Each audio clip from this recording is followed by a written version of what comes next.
across Wales, central and southern England, a mix of cloud and clear spells as we head into the evening.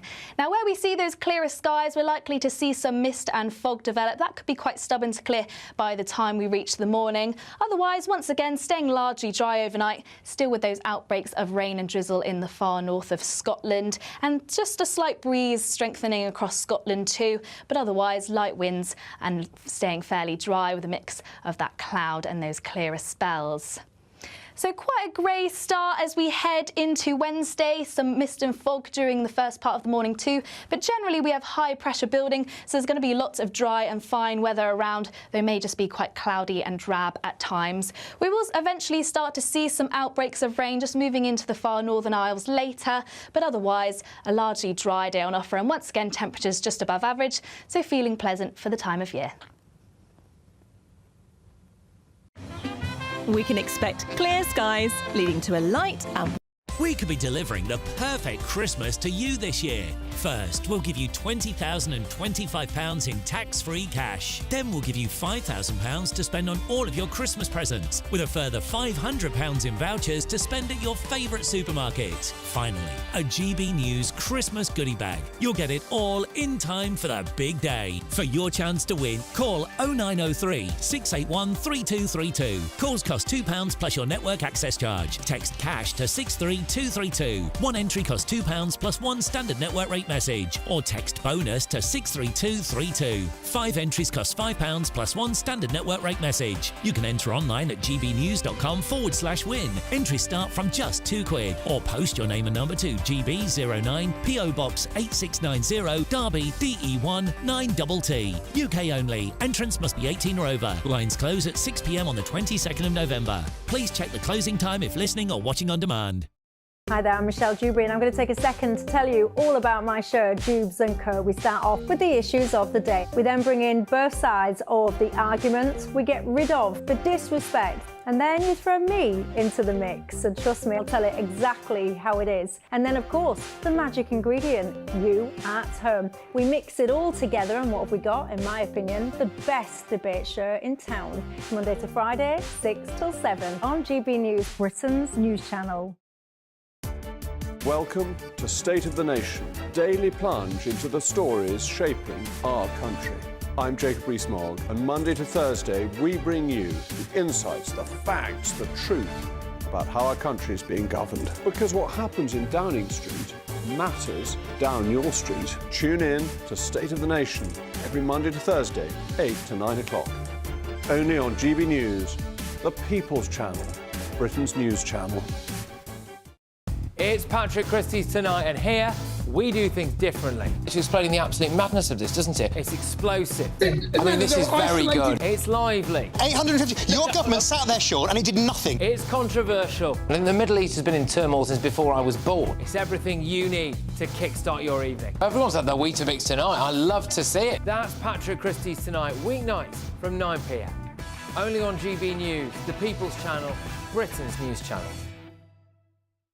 Why go out on a Friday night when Friday night comes straight to your home? Talking about? Join me and my A-team of top pundits. Chemistry tonight is electric. As we tackle the big stories of the day with wit, insight and fearless energy. Man of the people. It's all vibe. Just a filing cabinet on wheels with a tie on. So, order in Friday Night Live with me, Mark Dolan, every Friday at 8, only on GB News, the People's Channel, Britain's news channel.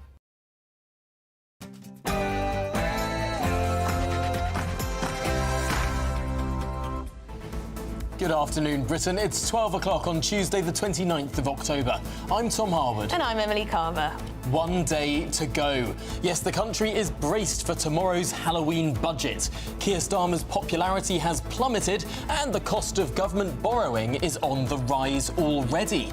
Yesterday, the Speaker hit out at ministers for leaking details of the statement against strict parliamentary rules. So which taxes can the country expect to rise, and by how much?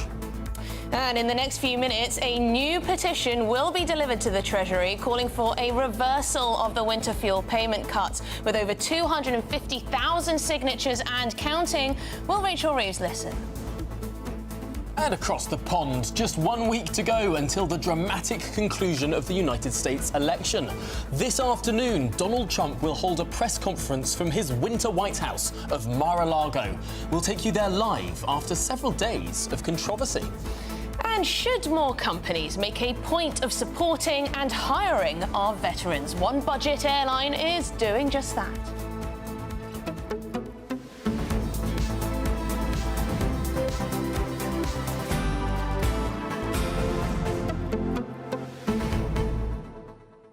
Yes, this time tomorrow, it won't be us sitting here. We'll be live in the House of Commons for a very unusual form of Prime Minister's questions, followed immediately by the budget statement. The budget we've been waiting 4 months for. The budget that has been leaked and briefed more than any in living memory. This time tomorrow, we'll be about to hear it. Yes, and we've got quite a lot planned for tomorrow, don't we? It's going to be Gloria De Piero and Chopper here in the studio, isn't it?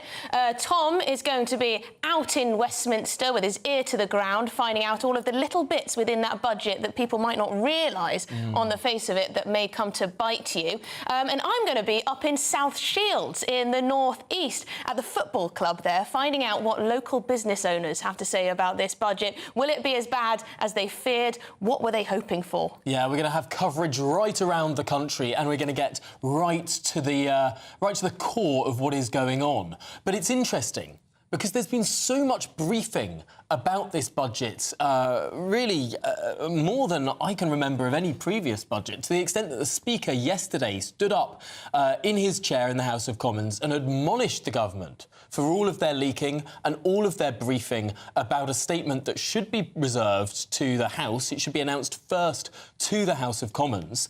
There's actually an urgent question in the House of Commons in a few minutes' time. We're going to take you there live because the government's got some answering to do. It's disobeyed this very long-standing principle of the House of Commons. And we need rules, don't we? Get in touch, gbnews.com/your say. But let's get the headlines with Sam Francis.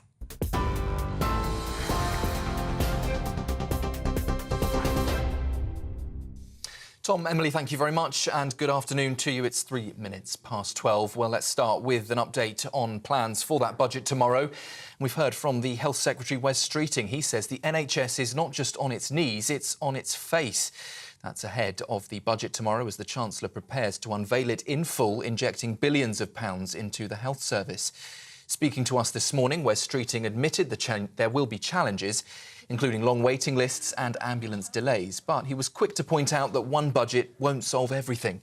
He also confirmed that new funding would help double the number of scanners and begin reducing NHS waiting times, as promised in Labour's manifesto. However, he says that significant improvements will take time. What tomorrow's budget will give us the chance to do is arrest that decline and mark a turning point in the history of the NHS and in the decline we've seen over the last 14 years. Today what we're talking about is the delivery of our manifesto commitments to cut waiting lists. So the 40,000 more appointments every week we said as our first step, and we are already ramping up to those 40,000 more appointments. Ahead of that budget tomorrow, Sir Keir Starmer's been told it's not too late to change his mind on winter fuel payment cuts, with Conservative MPs handing in a political petition to 10 Downing Street today. It comes after a national Keep Winter Fuel petition has already been signed by around 250,000 people. At this time of year, more than 11 million pensioners would normally be receiving a letter from the Department for Work and Pensions confirming when their winter fuel allowance would be paid. Instead, though, the letters arriving this year are informing approximately 10 million pensioners they won't be getting that usual payment. Shadow Health Secretary Victoria Adkins says opposition parties will press the government for as long as it takes to protect pensioners. Conservative members of Parliament and former members of Parliament are all desperately worried about Labour's cruel decision to scrap winter fuel payments for millions of vulnerable pensioners. And so we are issuing a petition that has had hundreds of thousands of signatures that we're going to present to the Prime Minister in the hope that he will listen to us and to our constituents and to the millions of people who are very, very worried by this cruel decision to make up for Labour's cockeyed accounting. Former Conservative MP Aaron Bell says he's disappointed that a watchdog has ruled that he breached Parliament's rules on sexual misconduct, but said he won't be appealing the decision. The former government whip was found to have inappropriately touched a woman without her consent in one of Parliament's bars last year. In a statement in the last few minutes, he has apologised for any upset caused to the woman involved, adding that he didn't intend to cause any distress. Bell stood down at the last election, but said officials would have faced a long suspension if he were still an MP. And just staying with politics for a few seconds to bring you an update on Alex Salmond. His coffin, the former First Minister of Scotland, that is, his coffin has just arrived at the church for that private funeral that we have been reporting on. The former First Minister of Scotland being laid to rest today after his sudden death from a heart attack at the age of 69. That, of course, took place while he was in North Macedonia earlier this month. That funeral service being held in private for family and friends in Aberdeenshire near his home. Well, in other news today, the UK's gender pay gap has narrowed slightly, now down to 7%. That's up to April 2024, according to new figures. It's a decline from 7.5% last year and a 25% drop over the past decade. Men's full-time median earnings, excluding overtime, stand at £19.24 an hour. That's compared to £17.88 for women. Experts say the slow pace of change shows there is still more work needed. A 26-year-old man has died after being detained at a migrant removal centre in West Sussex. It comes less than 12 months after a 37-year-old Albanian man died after he was also detained at the same place, Brook House. The detention centre near Gatwick Airport has faced severe criticism, with a public inquiry last year revealing toxic culture and degrading treatment of detainees, including incidents of violence and racism. Charities have condemned the conditions, likening the centre to a prison. In Gaza, the number of people killed in an Israeli strike on a town in the north has now risen to at least 90 people, according to reports this afternoon.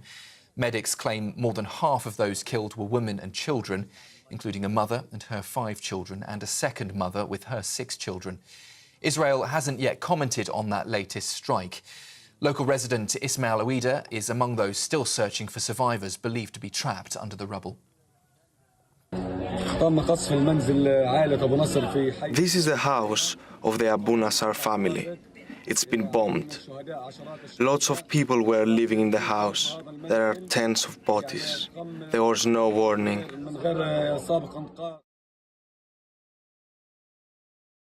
And with just a week to go until the US election, the race is on in the swing states. Kamala Harris paused her rally last night to confront protesters there, while Donald Trump pushed back against comparisons to the Nazis, calling claims disgusting. Take a listen. And then they say, he's a Nazi. I'm not a Nazi. I'm the opposite of a Nazi. Well, that was after Trump's event drew backlash from opponents, with critics likening the atmosphere there to a 1939 Nazi event at the same venue. Those are the latest headlines for now. I will be back with you in around half an hour.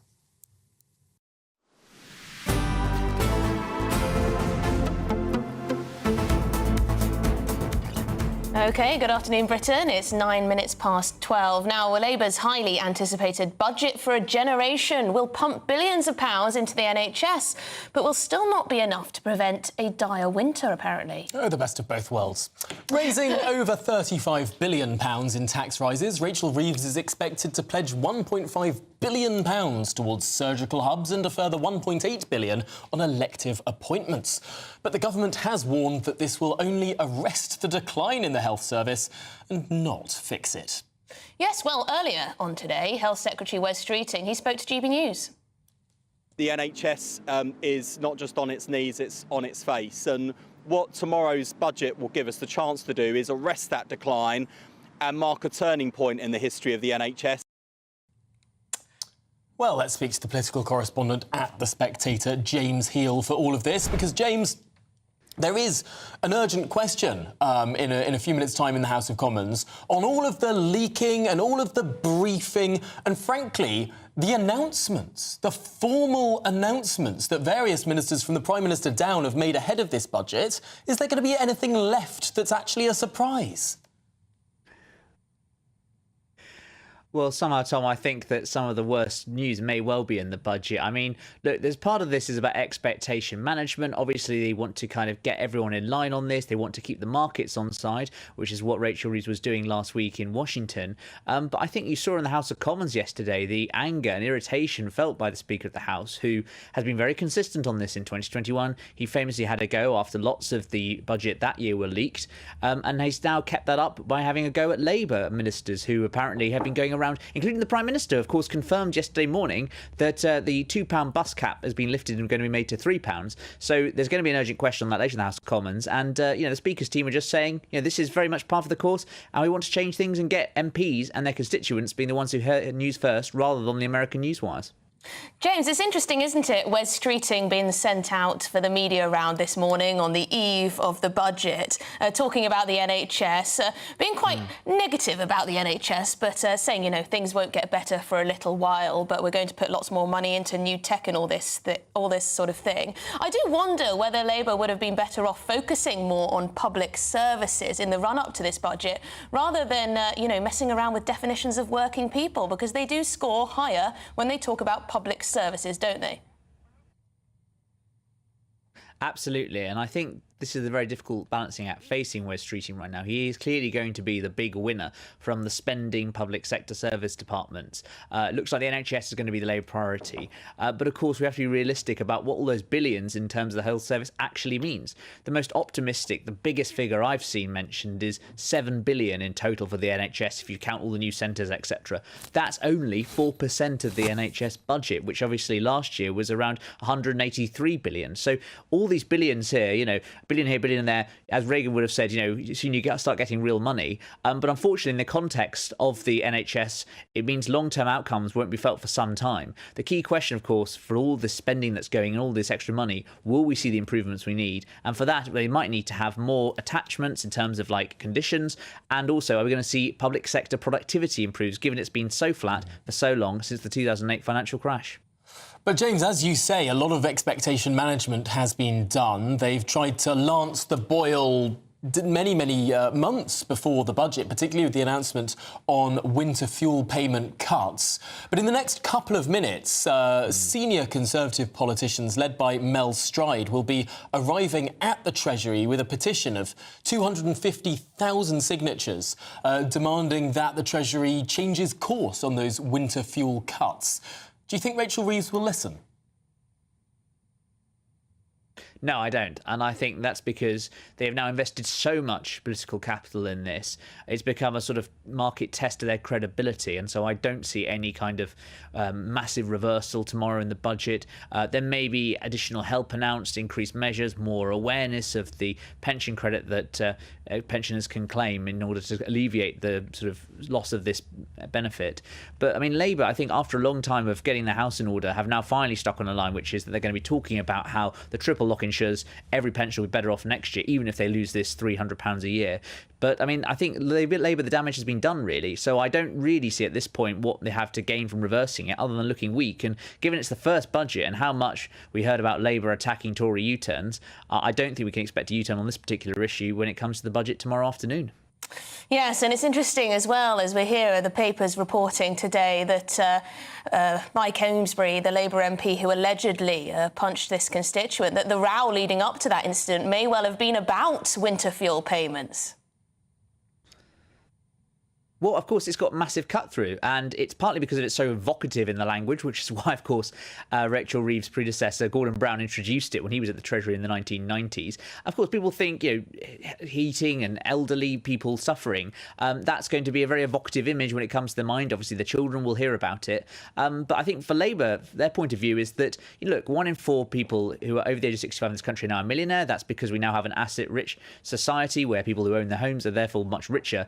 When this was introduced in the late 1990s, the image of a pensioner, pensioners were receiving very little and were some of the poorest in society. So although there are undoubtedly people still suffering, people who are in the Treasury, people who are the bean counters are looking at this saying we've got to make tough choices, and this is a good place to start. Well, James Heal, thank you very much for talking us through all of that. Not long to go now, about 24 hours until the Chancellor is on her feet in the House of Commons. Shall we speak to GB News political editor Christopher Hope, who's outside Downing Street? Christopher, you've been speaking to representatives of the government and the like. What are the latest lines coming from Number 10? Yes, hi Tom, hi Emily, welcome to Downing Street. We've moved along the street slightly to show you the famous front door, number 11 Downing Street, where this time tomorrow you're going to be seeing images of Rachel Reeves emerge, the first female Chancellor ever, with the famous budget box, and I would argue one of the most important budgets, one of the most anticipated budgets for many years now, I think, from Labour. We've had a briefing just now with the PM's official spokesman. We do know that the political cabinet has met. That means it was more of a political meeting where they've honed the language around the budget. Sir Keir Starmer was there. We assume Rachel Reeves was there. We're getting a readout on that meeting shortly. We don't have it yet. But in terms of the government's work, they've been very clear that in terms of the battle they've got with Parliament, and the briefing the budget to journalists like me and other people, and in America with Rachel Reeves talking about the borrowing rules last week at the IMF. They're very clear the government is not in the wrong about this. We'll see shortly Lindsay Hoyle allow the Tories to have a real attack on the government for briefing elements of the budget, but the official spokesman for Number 10 Downing Street, the Prime Minister, says that briefing out the budget is part of explaining the context in advance to ensure the budget lands in the right way. We are committed to ensuring the measures are announced in Parliament in the usual way, they say. Other areas in lobby briefing, we've been told that the sovereignty of the Falkland Islands is not up for negotiation after, of course, the talk started about handing the Chagos Islands over to Mauritius. There's concern with more flights starting between Buenos Aires and Port Stanley. That could lead to question marks about the Falkland Islands. We're now told in clear terms by Number 10 that the sovereignty of these islands is not up for negotiation. There are no British territories where sovereignty is up for negotiation. That obviously includes Gibraltar elsewhere.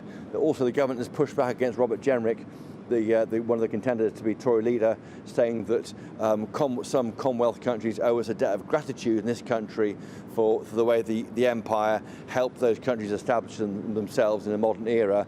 Apparently that is wrong, according to Number 10 Downing Street, when they say the slave trade was abhorrent. So a wide-ranging chat. Again, we are kind of waiting, I think, for tomorrow. So almost a steady as she goes lobby meeting for journalists just now. But we'll be hearing more later about the outcome of that political cabinet when they get it. Very, very interesting to see that the president of Argentina in the Financial Times today has said that because of the Chagos decision, he believes that a similar process can take place with the Falkland Islands. The government, of course, denying that. But, I mean, it's easy to see why other people around the world sort of are following the logic. I do want to ask you, though, Chris, on this question of announcing the budget in the usual way. Those are the words that the spokesman used to you. It's not the usual way. If it's all been briefed beforehand, this is expressly against the convention of the House of Commons.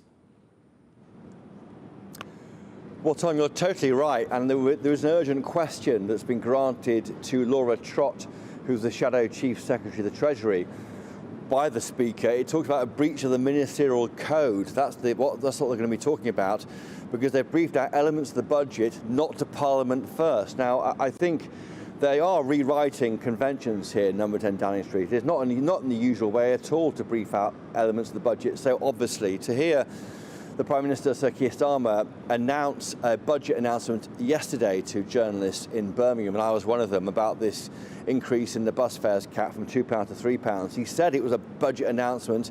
We're doing it today. This is infuriating the Speaker of the House of Commons. You saw him yesterday in the chair around 3:30 p.m. saying as much. We'll be hearing more of him today. I do think there's a classic tension, a kind of battle of wills here between the executive behind me, Number 10 Downing Street, with a massive majority, and Parliament, and also testing Sir Lindsay Hoyle personally. He's a former Labour MP, now he's independent, of course, as the Speaker. They're seeing how far can we go with you. We know you're a former Labour MP. Will you allow us to get away with this? So the Speaker, Lindsay Hoyle, frankly can't afford to let that happen. That's why he's so keen to push back against it. But quite what his powers are, we'll wait and see. But when these relations often collapse between a government with a massive majority trying to exert its will on Parliament, the Speaker is in the firing line, and we'll see what he has to say later on. OK, well, thank you very much indeed. Christopher Hope, our political editor there outside number 11 Downing Street. Thank you very much. Do you know what I took away from that lobby briefing there? That the Environment Secretary is flying all the way to Colombia for a climate conference. I mean, how far is 14,000 miles. OK, I imagine that's got a rather large carbon footprint. I think it's 8,000 miles, but it's far. It's very far indeed. 16 on the round. Is that a good use? So I imagine he is coming back. Is that a good use of our Environment Secretary's time?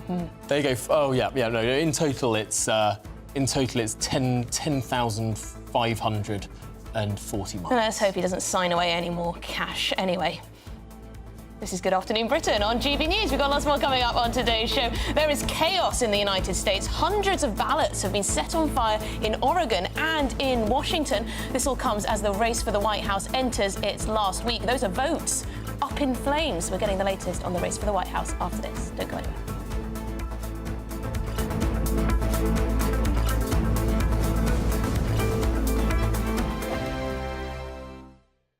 This is GB News, Britain's news channel. This week is Chocolate Week, the ultimate celebration of everything rich, sweet and indulgent. Yes, and we now have the best person in the studio with us to satisfy all of your chocolate cravings. We're joined now by master chocolatier Ollie the Choc. Ollie, hello. Really good Ollie. to see you this Thank morning. you for having me. And you brought some of your chocolate in with you. I did. I brought some special. tasting samples. You're very welcome to help yourself. So what have you got here? Tell us. So this is my signature chocolate. I call it the Holy Grail. It's got sea salt flakes, crushed Oreo, caramel fudge pieces, very Moorish. I love a caramel and salt combo, just, you know. I feel like you see it everywhere now. Look. You won't be disappointed. Look, I want everyone to see a close-up of this one. Can we get a shot on this one? So this is Oreo, there we are, caramel and salt. Do you want to try some? You go first. Help yourselves. And then this bar of chocolate is a little bit of a wild card. That's a mystery flavour, so... OK, I love a mystery. I'm not going to tell you what that is. Hold on this one. This one's amazing. Are you? Oreo, caramel. That's my biggest seller. I'll keep my palate clean for this. So this is a mystery flavour. You've got to guess what that is. Is that a nut in there, I see? Right, here we go. Ready? I'm not saying anything. Talk us through. Very crunchy. For me, I'm all about textures in chocolate. Me too. It has got a good crunch to it, hasn't it? It's not the kind of flavour that you would expect. Oh, I can't get it. Is it sweet? Is it salty? No, it's salty, yeah. It's OK, salty. hang on, bit more. OK. Bit more. I mean, just keep going. Crisps? Wait, It is crispy, it's crunchy. Could it be crisps? I think it could be crisps. Yeah, it's crisps. So what flavour? Salt and vinegar. Cheese and onion. Yes, nailed it. You know. Oh, you're much better than me. Love that. Do you know what? I think I've got a bit of a cold, so my taste buds are Oh, you're going to blame that, are you? That's my excuse. That's delicious. GB News, the People's Channel. Join me, Nana Akwe, for an informative, interactive news programme with a difference. It's fun. No, he didn't say that, Dave. I'm so surprised. I think there's an element of truth to that. Join me from 3 p.m. every weekend, only on GB News, Britain's news channel. If you want your news to be straight talking... This is a nightmare for the Conservatives again. Down to earth. It's not just Nottingham where this is happening, is it? And most importantly, honest. Hard-working, middle-class taxpayers, they'll get their book thrown at them. Then catch me, Martin Daubney, Monday to Friday, 3 till 6 p.m. on GB News, Britain's news channel. Every Saturday, 10 till 12, we'll bring you all of the news that you need to know. We'll also remind you that there is so much to smile about. It's my favourite time of the week. I get to relax, enjoy some light-hearted stories, and let Ellie teach me about fashion too. That's Saturday Morning Live, every Saturday, 10 till 12. Only on GB News, Britain's news channel.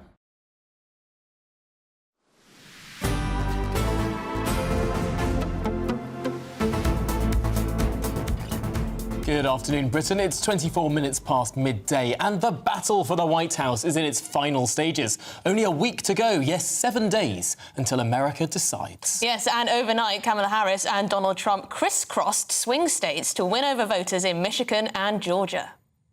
The consequences of him ever being president again are brutally serious. You've accepted some of the worst criminals in the world into our country.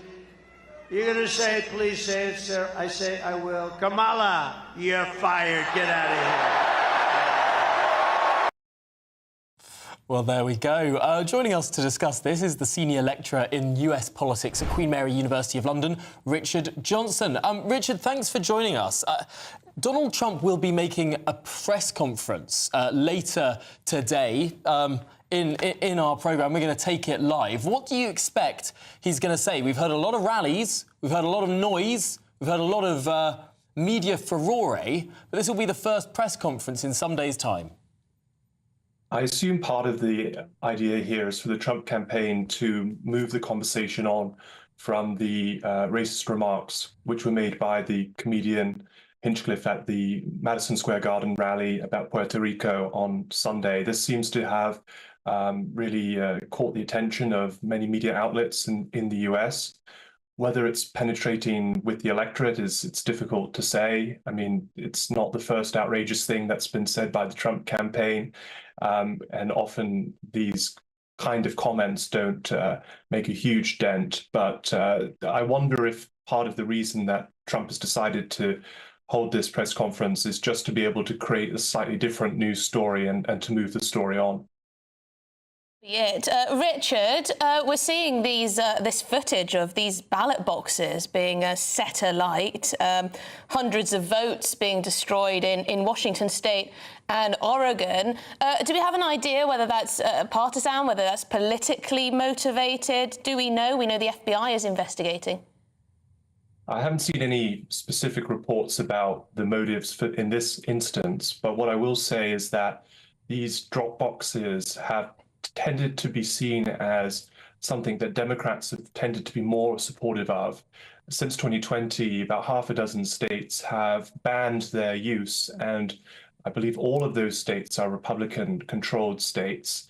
And so I suppose if there is a potential partisan motivation, it might be one that views these as more likely to be used by Democrats. And Richard, just to explain what these drop boxes actually are, just to explain, these are boxes just bolted down in the street, not guarded, where people can drop ballots in days and days and days before an election. Have I got that right? Yes, it varies from state to state. In some states, the drop boxes have to be inside a building, a municipal building. In other states, like in Washington and Oregon, they're outside, like a post box, basically, but just for ballots. And states have different rules about how frequently they're emptied. In some places, they're emptied multiple times in the day, or once a day, or after only during working days, and so on. So there is difference from state to state. What I would say is in these states, Washington, Oregon, they're not swing states, but they do have competitive House races. In particular, the Washington 3rd Congressional District was very, very narrowly won by the Democrats last time. And if they want to take back the House, they need to hold that seat in this election. OK, well, thank you very much indeed. Richard Johnson, senior lecturer in US politics at Queen Mary University of London. Can we have a little look at that image, the picture of the drop box on fire again?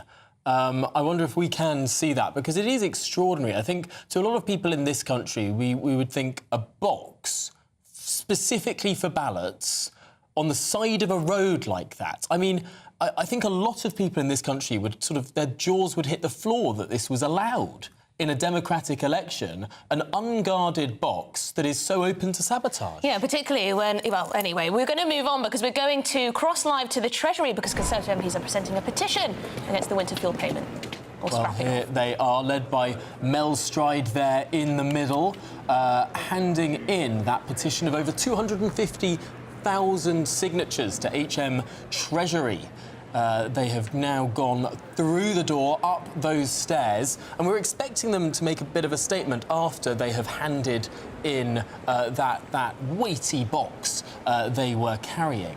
Of course, we were talking to The Spectator's political correspondent James Heal some moments ago. He was saying he would be very surprised if Rachel Reeves would U-turn on her decision to means test the winter fuel allowance at this stage, given how much political capital capital has been expended by this new government on this decision. How many hours have cabinet ministers spoken about this, tried to justify the decision, all of that time backing this policy up? To U-turn now on it would be quite something, wouldn't it? It would, but of course, this is sort of what the Conservatives want to do, to highlight some of the most contentious elements in this budget. Although this was one of those budget elements, one of those announcements that was announced months before the budget, which has really created this sort of vacuum of news over many, many weeks and months that, as some economists have argued, has contributed to a sort of lack of consumer confidence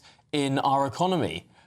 We can see there Richard Fuller, the Conservative Party chairman, next to Mel Stride and Stuart Andrew, walking up some moments ago with that petition. You can see 250,500 and is that 44 signatures on the front of that wad of papers that were being handed in to the Treasury there. And this comes, of course, on the eve of the budget. This is when Rachel Reeves, if she wanted to, could U-turn on this policy that's caused so many problems with the electorate. It really was this policy that saw this plummeting in the approval ratings for Keir Starmer.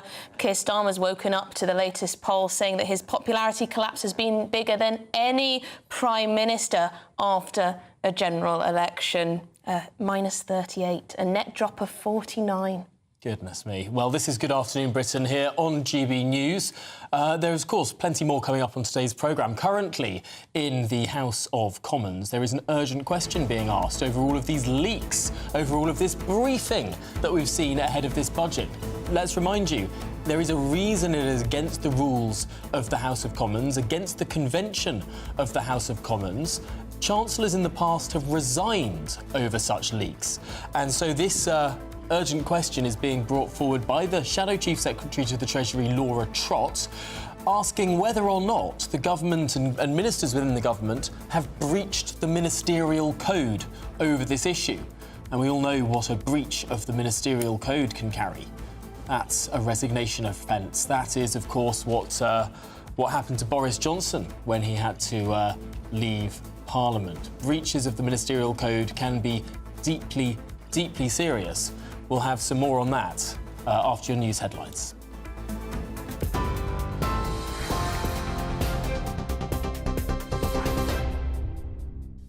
Very good afternoon. It is just after 12:30 and we'll start with news from Scotland, where the funeral of former Scottish First Minister Alex Salmond is underway this afternoon in Aberdeenshire following his sudden death from a heart attack at the age of 69.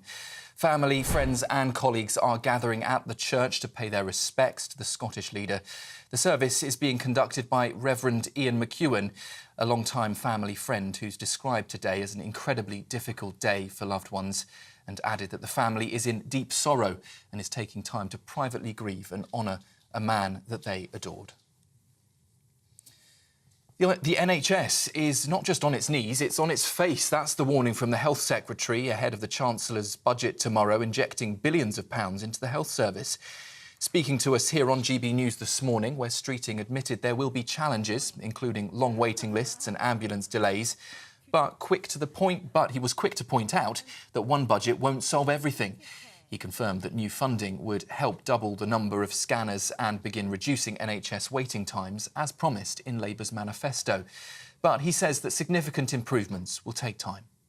What tomorrow's budget will give us the chance to do is arrest that decline and mark a turning point in the history of the NHS and in the decline we've seen over the last 14 years. Today what we're talking about is the delivery of our manifesto commitments to cut waiting lists. So the 40,000 more appointments every week we said as our first step, and we are already ramping up to those 40,000 more appointments. Well, ahead of the budget tomorrow, Sir Keir Starmer's been told it's not too late to change his mind on winter fuel payment cuts. Conservative MPs, as we've just heard, have just arrived at the Treasury in Westminster to hand in a political petition to 10 Downing Street. It comes after a national Keep Winter Fuel petition's already been signed by around 250,000 people. And at this time of year, more than 11 million pensioners would normally be receiving a letter from the Department for Work and Pensions confirming when their winter fuel allowance would be paid. Instead, though, letters arriving this year are informing approximately 10 million pensioners they will not be getting that usual payment. Well, earlier, Shadow Health Secretary Victoria Adkins told us that opposition parties, including her party, the Conservatives, will continue pressing the government for as long as it takes to protect pensioners. Conservative members of Parliament and former members of Parliament are all desperately worried about Labour's cruel decision to scrap winter fuel payments for millions of vulnerable pensioners. And so we are issuing a petition that has had hundreds of thousands of signatures that we're going to present to the Prime Minister in the hope that he will listen to us and to our constituents and to the millions of people who are very, very worried by this cruel decision to make up for Labour's cockeyed accounting. That's the latest from the newsroom for now. A full roundup at the top of the hour. Now, though, we can take a quick break before we hand back to Tom and Emily. For the very latest GB News direct to your smartphone, sign up to News Alerts by scanning the QR code or go to gbnews.com/alerts.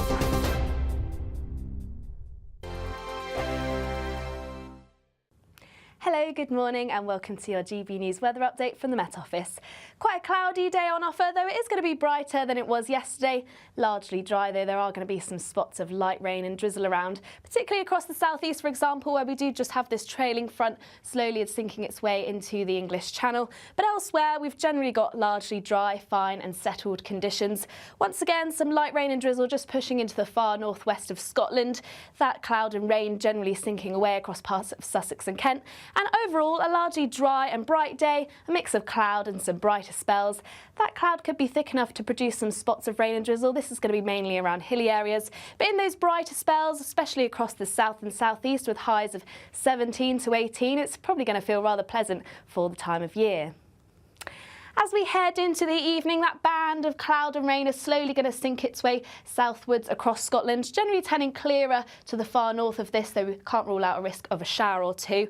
Cloudier across Northern Ireland and Northern England, and generally across the rest of England and Wales, a mix of cloud and some clearer spells. Once again, that cloud thick enough to produce some light areas of rain and drizzle at times, once again mainly around hilly areas.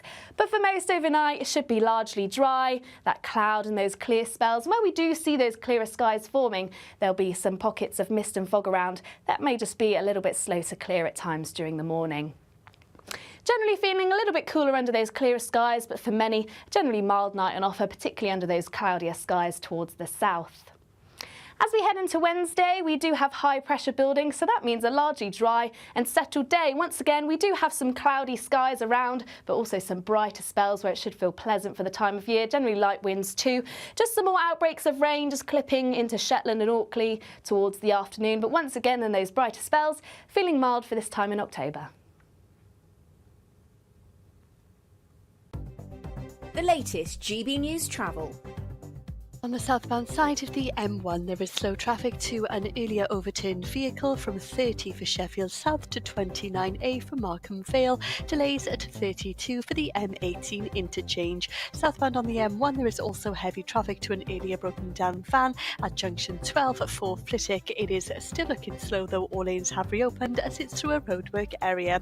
Westbound on the M27, slow traffic in 2 lanes closed whilst recovery work takes place following an accident from 9 through to junction 8 for Hamble, and the eastbound side of the M4 that's looking slow whilst barrier repairs take place between Pencoed at 35 through to Miskin at junction 34. Northbound on the M6 it is clear to an earlier broken down vehicle at Knutsford junction 19. So that's your very latest travel news. You can stay up to date throughout the day by visiting our website gbnews.com.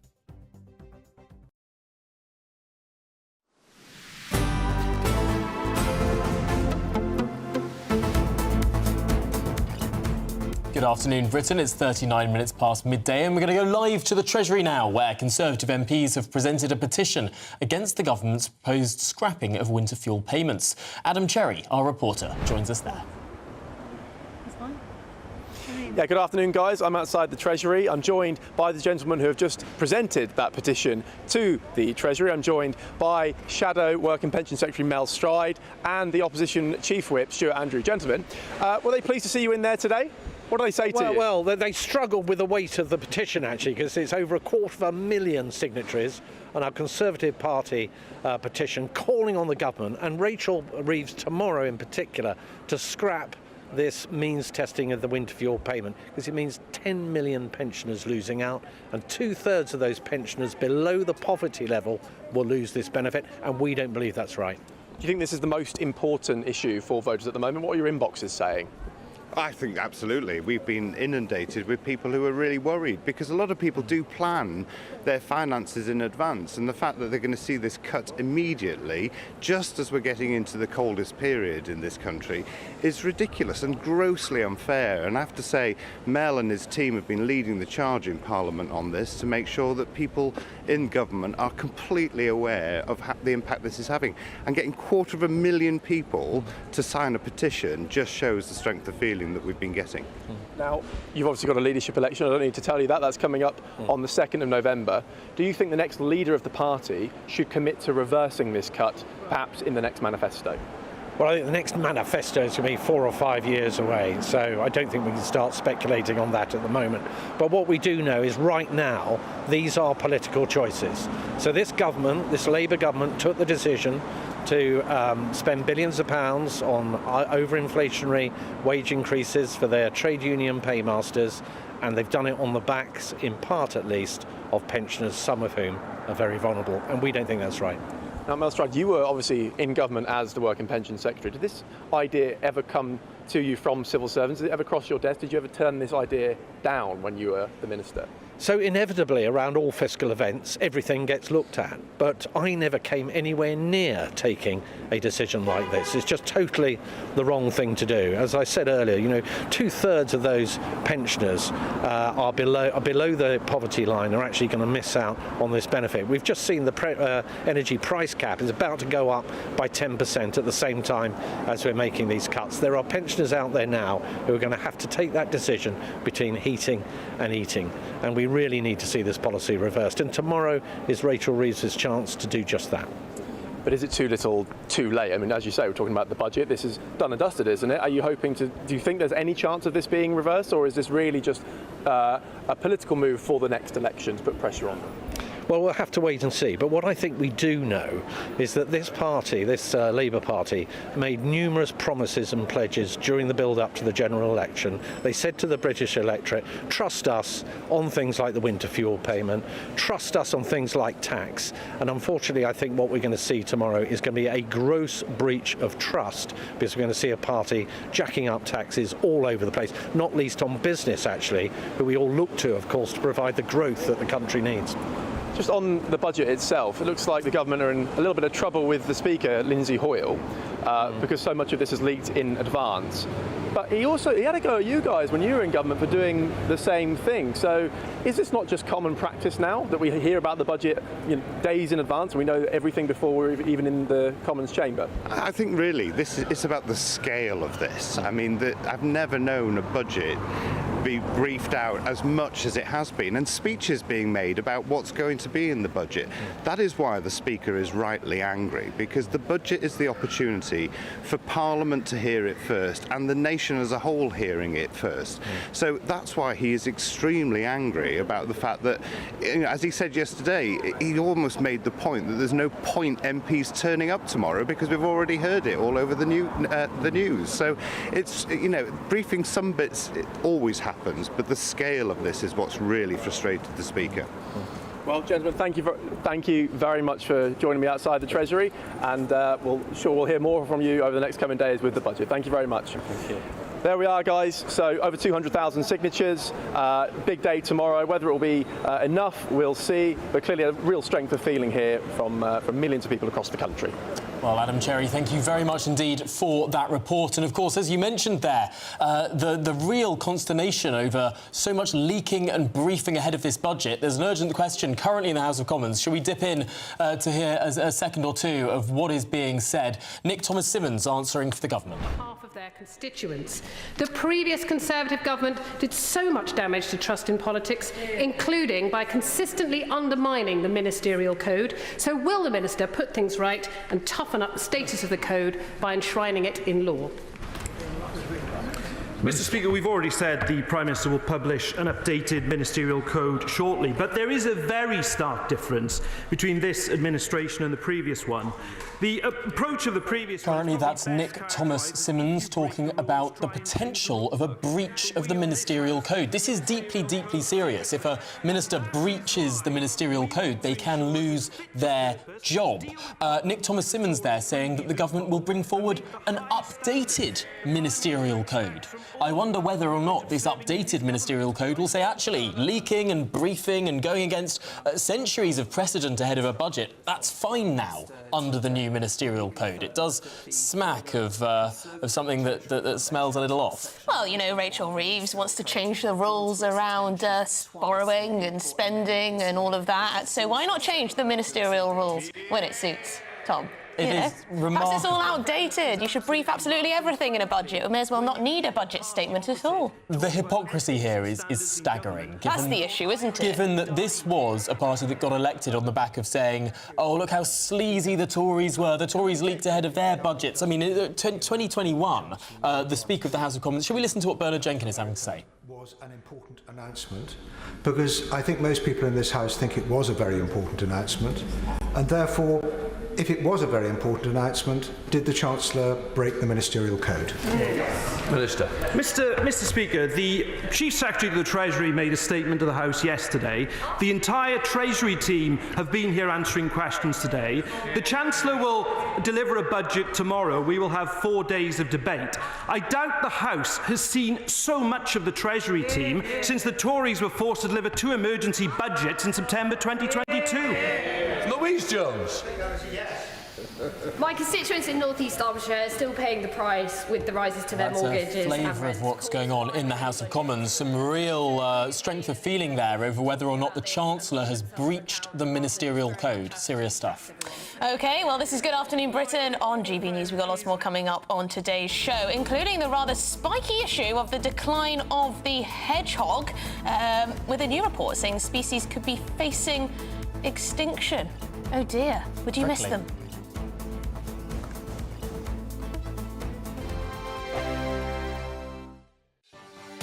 Martin Daubney, weekdays from 3 p.m. We shot with the London Eye in the background, so it's quite an iconic shoot to do my cover of the Playboy magazine. So. And you moved into the mansion for a while. Hugh called you the British Carmen Electra. You were one of his favourites, and it's renowned for its parties, of course, over there. You must have had a few of those. Must have been wild times. Fantastic parties, yeah. I mean, I met some incredible people. I will forever respect him and everyone at Playboy for the love and the support. And you were on giant billboards, you were modelling for Nike, for Reebok, you're earning thousands of pounds a day. Wow. Absolutely like living the dream in terms of a model's lifestyle, and then things began to change. Well, I've been living in Windsor for 4 years, and I can't get back into Windsor at the moment. The rents have gone ridiculous. I was paying $550 a month, and then the landlord just turned around one day and said I need to be paying $750. And I didn't really have a proper tenancy agreement, and I looked through it and I said, oh, can we get something in writing? And he was like, oh. So in the end, I wrote a tenancy agreement out from off the internet and I got it all signed. But then he went, if you're not going to pay the extra £250 a month, then you're going to have to move out. And I was like, well, you're going to have to give me 4 weeks. I can't just move out. I've got nowhere to go.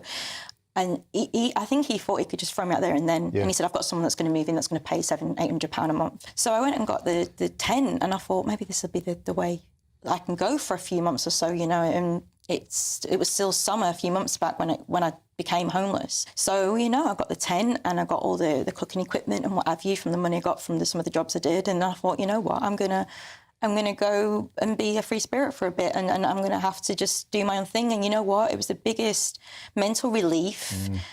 to be able to have my own space. I mean, that was so liberating. Absolutely. GB News, the People's Channel. Why go out on a Friday night when Friday night comes straight to your home? Talking about? Join me and my A-team of top pundits. Chemistry tonight is electric. As we tackle the big stories of the day with wit, insight and fearless energy. Man of the people. It's all vibe. Just a filing cabinet on wheels with a tie on. So, order in Friday Night Live with me, Mark Dolan, every Friday at 8, only on GB News, the People's Channel, Britain's news channel. Budget Day on GB News tomorrow. Stay with us all day for the most anxiously anticipated budget in a generation. Morning through to evening, we'll be here with insight and analysis, crunching the numbers as we work out the cost to the country and, most importantly, to you. Because the Chancellor has a bill to pay. The question is... who's going to pay it? Budget Day, tomorrow on GB News. The People's Channel, Britain's news channel.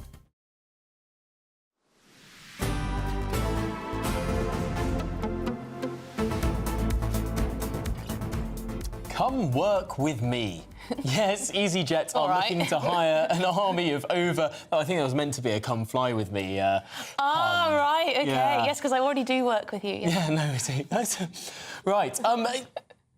EasyJet, they're looking to hire an army of over 50s with brand new research showing that middle-aged people crave a new challenge. Absolutely. The airline has launched a new returnship scheme which will offer free online career information sessions and will lead taster courses at its training centre in Gatwick. Well, EasyJet has significantly boosted the number of middle-aged employees in recent years, so it shows that the sky really can be the limit. OK, well, let's speak to former NATO commander and former Ministry of Defence Director-General Chris Parry. Chris, I think this is an absolutely excellent initiative. There are a lot of middle-aged people in this country who may have been made redundant or taken time out of the workplace for caring duties, for children, etc., and really struggle to get back into work. What do you think?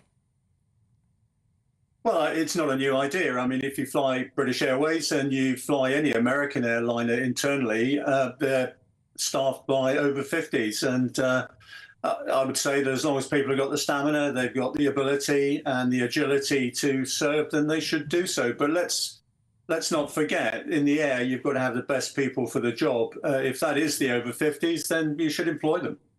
What about the specific veteran aspect of this? We know that a lot of people, after they serve in the armed forces, do find it hard to reacclimatise. Well, it depends, doesn't it? I mean, if you're employing people who've flown aviation in the armed forces, I don't think it'll be much of a problem. I'd be a bit worried about people having their medals in the vicinity of aircraft, though, because they get sucked into engines. So I'd rather hope they left those behind. But the fact of life is, people from the armed forces, they offer you discipline, order, ability to actually solve problems on the hoof. And, a lot of them are going to be parents and grandparents, so they can deal with children and young older adults who are misbehaving. Yeah, I mean, Chris, there's so much emphasis in our society on youth. Everyone wants to stay young as possible. Recruitment is often targeted to getting young people in so they can train them up and make them into the future. But what skills and life experience do, older people actually have that might be applicable to EasyJet or any other company? Well, you've just said it. I mean, they've got experience, so they've seen a range of issues and problems in their lives. They can apply them to what's going on in the air. As I said, most of them have children and grandchildren, so that's a plus as well.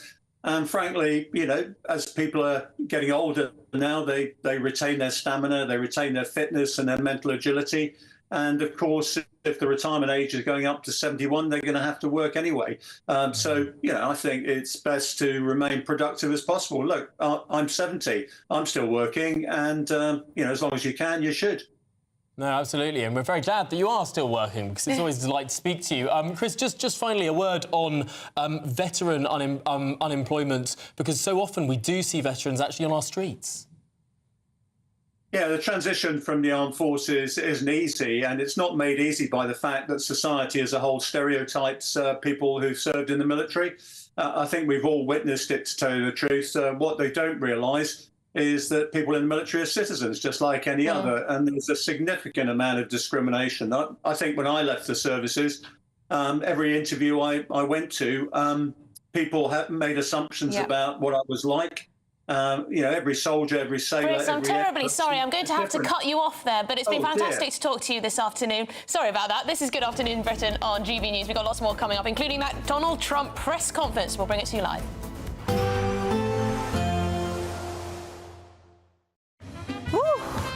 A chilly start will give way to a lovely, warm afternoon. Boxed heat pumps, sponsors of weather on GB News. Hello, good morning and welcome to your GB News weather update from the Met Office. Quite a cloudy day on offer, though it is going to be brighter than it was yesterday. Largely dry, though there are going to be some spots of light rain and drizzle around, particularly across the southeast, for example, where we do just have this trailing front slowly sinking its way into the English Channel. But elsewhere, we've generally got largely dry, fine and settled conditions. Once again, some light rain and drizzle just pushing into the far northwest of Scotland. That cloud and rain generally sinking away across parts of Sussex and Kent. And overall, a largely dry and bright day, a mix of cloud and some brighter spells. That cloud could be thick enough to produce some spots of rain and drizzle. This is going to be mainly around hilly areas. But in those brighter spells, especially across the south and southeast with highs of 17 to 18, it's probably going to feel rather pleasant for the time of year. As we head into the evening, that band of cloud and rain is slowly going to sink its way southwards across Scotland, generally turning clearer to the far north of this, though we can't rule out a risk of a shower or two. Cloudier across Northern Ireland and Northern England, and generally across the rest of England and Wales, a mix of cloud and some clearer spells. Once again, that cloud thick enough to produce some light areas of rain and drizzle at times, once again mainly around hilly areas. But for most overnight, it should be largely dry, that cloud and those clear spells. Where we do see those clearer skies forming, there'll be some pockets of mist and fog around. That may just be a little bit slow to clear at times during the morning. Generally feeling a little bit cooler under those clearer skies, but for many, generally mild night on offer, particularly under those cloudier skies towards the south. As we head into Wednesday, we do have high pressure building, so that means a largely dry and settled day. Once again, we do have some cloudy skies around, but also some brighter spells where it should feel pleasant for the time of year. Generally light winds too. Just some more outbreaks of rain just clipping into Shetland and Orkney towards the afternoon. But once again, in those brighter spells, feeling mild for this time in October.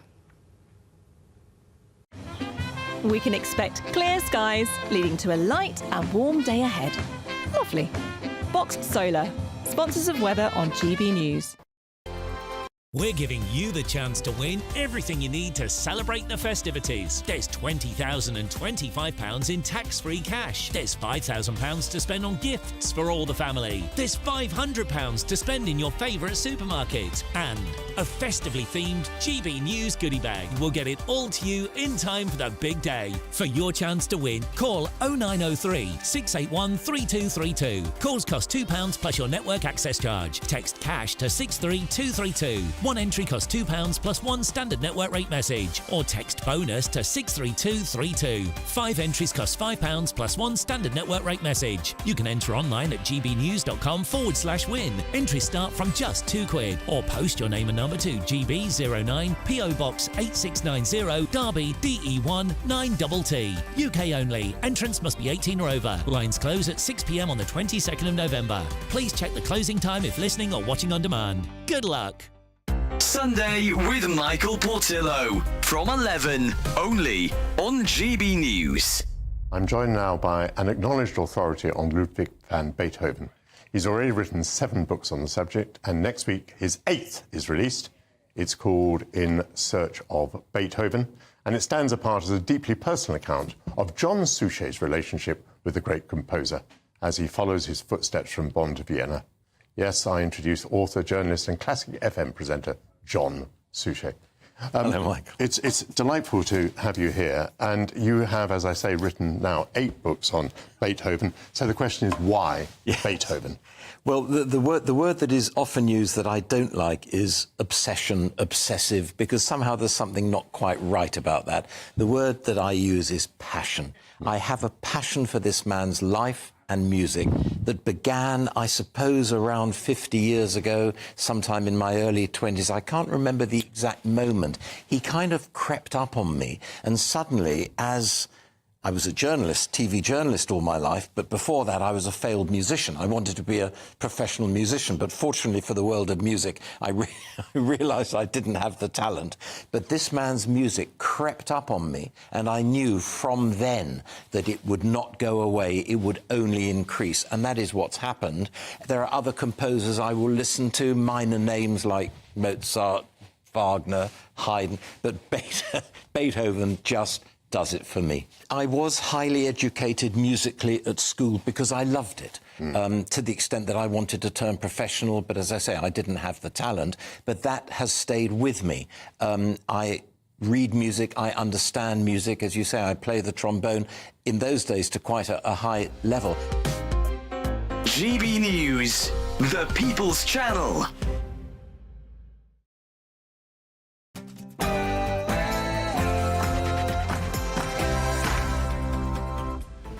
Good afternoon, Britain. It's 1 o'clock on Tuesday, the 29th of October. I'm Emily Carver. And I'm Tom Harwood. Well, one day to go. The country braced for tomorrow's Halloween budget. Keir Starmer's popularity has plummeted and the cost of government borrowing is on the rise. Yesterday, the Speaker hit out at ministers for leaking details of the statement against strict parliamentary rules. But which taxes can the country expect to rise and by how much?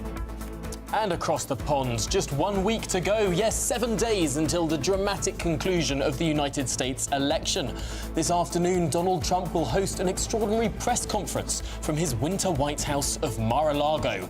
We'll take you there live after several days of controversy. And live pictures here from Stricken in Aberdeenshire, where the private funeral of Alex Salmond is taking place. The former First Minister died earlier this month at the age of 69 during a trip to North Macedonia.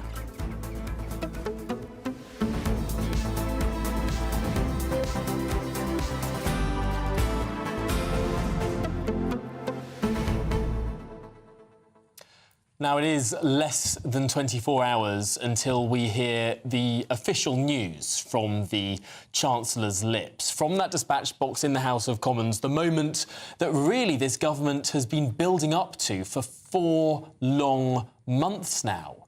Which taxes are going to rise and by how much? Let's face it, massive strategic error to leave it this long. Every single day, a new headline about what possibly could be in that statement tomorrow. It's led to so much speculation, led to a loss in consumer confidence, led to a loss in business confidence, hiring on freeze, businesses closing down. Why on earth did they leave it this long? And how bad is it actually going to be tomorrow? It is extraordinary given how much has already been leaked. Everything from capital gains tax to bus fares. I mean, every end of the spectrum you look. VAT on independent schools, on faith schools, on international schools. I mean, everywhere you look, it seems that taxes are going up. And they say no taxes on working people. But in the last few days, we've heard it from the horse's mouth. Yep. Employers' national insurance is going up. That's going to mean more expensive to hire someone and a further freeze to those thresholds for all of the taxes, whether it's income tax or national insurance. That is fiscal drag. That is stealth taxes by any definition of working people. I mean, I guess we should ask you what you want to be in the statement tomorrow, but perhaps we should ask you what you don't want to be there. Which of these leaks, which of these things that ministers have said do you hope won't actually appear in Rachel Reeves' budget tomorrow? gbnews.com/your say is the way to get in touch, but it's your headlines with Sam Francis.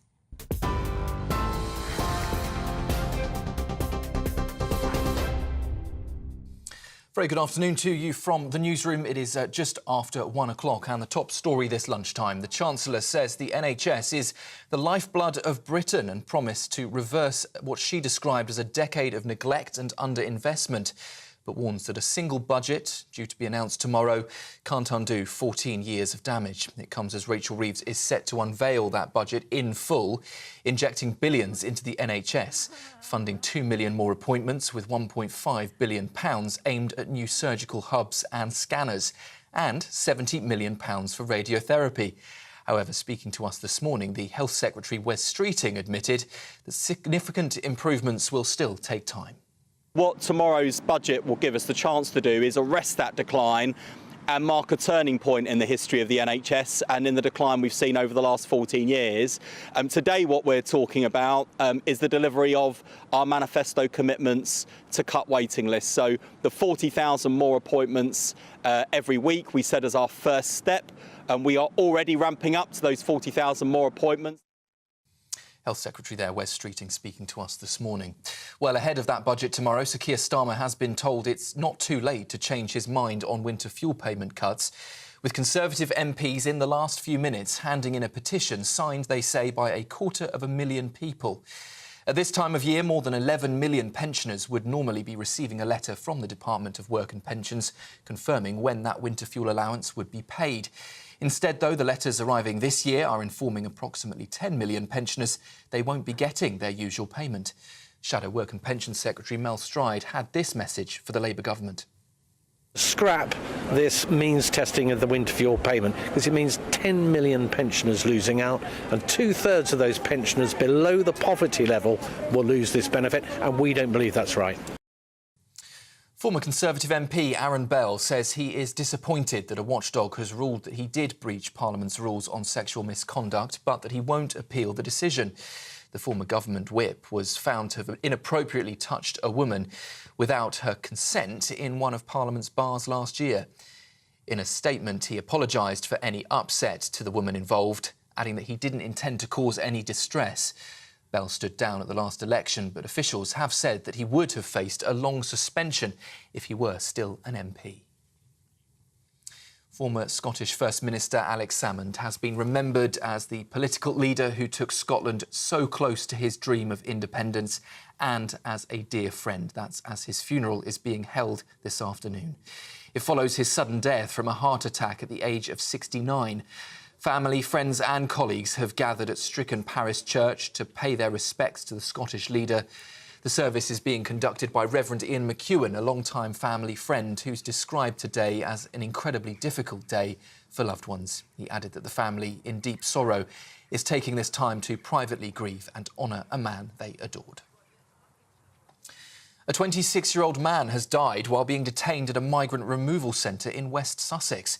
It comes less than 12 months after a 37-year-old Albanian man died after he was also being detained at Brook House.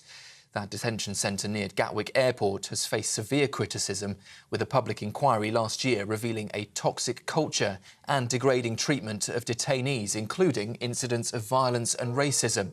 Charities have condemned the conditions, likening the centre to a prison. In Gaza, the number of people killed in an Israeli strike on a town in the north overnight has now risen to at least 90 people, according to reports. Medics there claim more than half of the dead were women and children, including a mother and her 5 children, and a second mother with her 6 children. Israel hasn't yet commented on the latest strike, but local resident Ismail Awida is among those still searching for survivors. This is the house of the Abu Nassar family. It's been bombed. Lots of people were living in the house. There are tens of bodies. There was no warning. To the US, where there is just a week to go until Election Day and the race is now on in the swing states. Kamala Harris paused her rally last night to confront protesters, while Donald Trump pushed back against comparisons to Nazis, calling the claims disgusting. And then they say, he's a Nazi. I'm not a Nazi. I'm the opposite of a Nazi.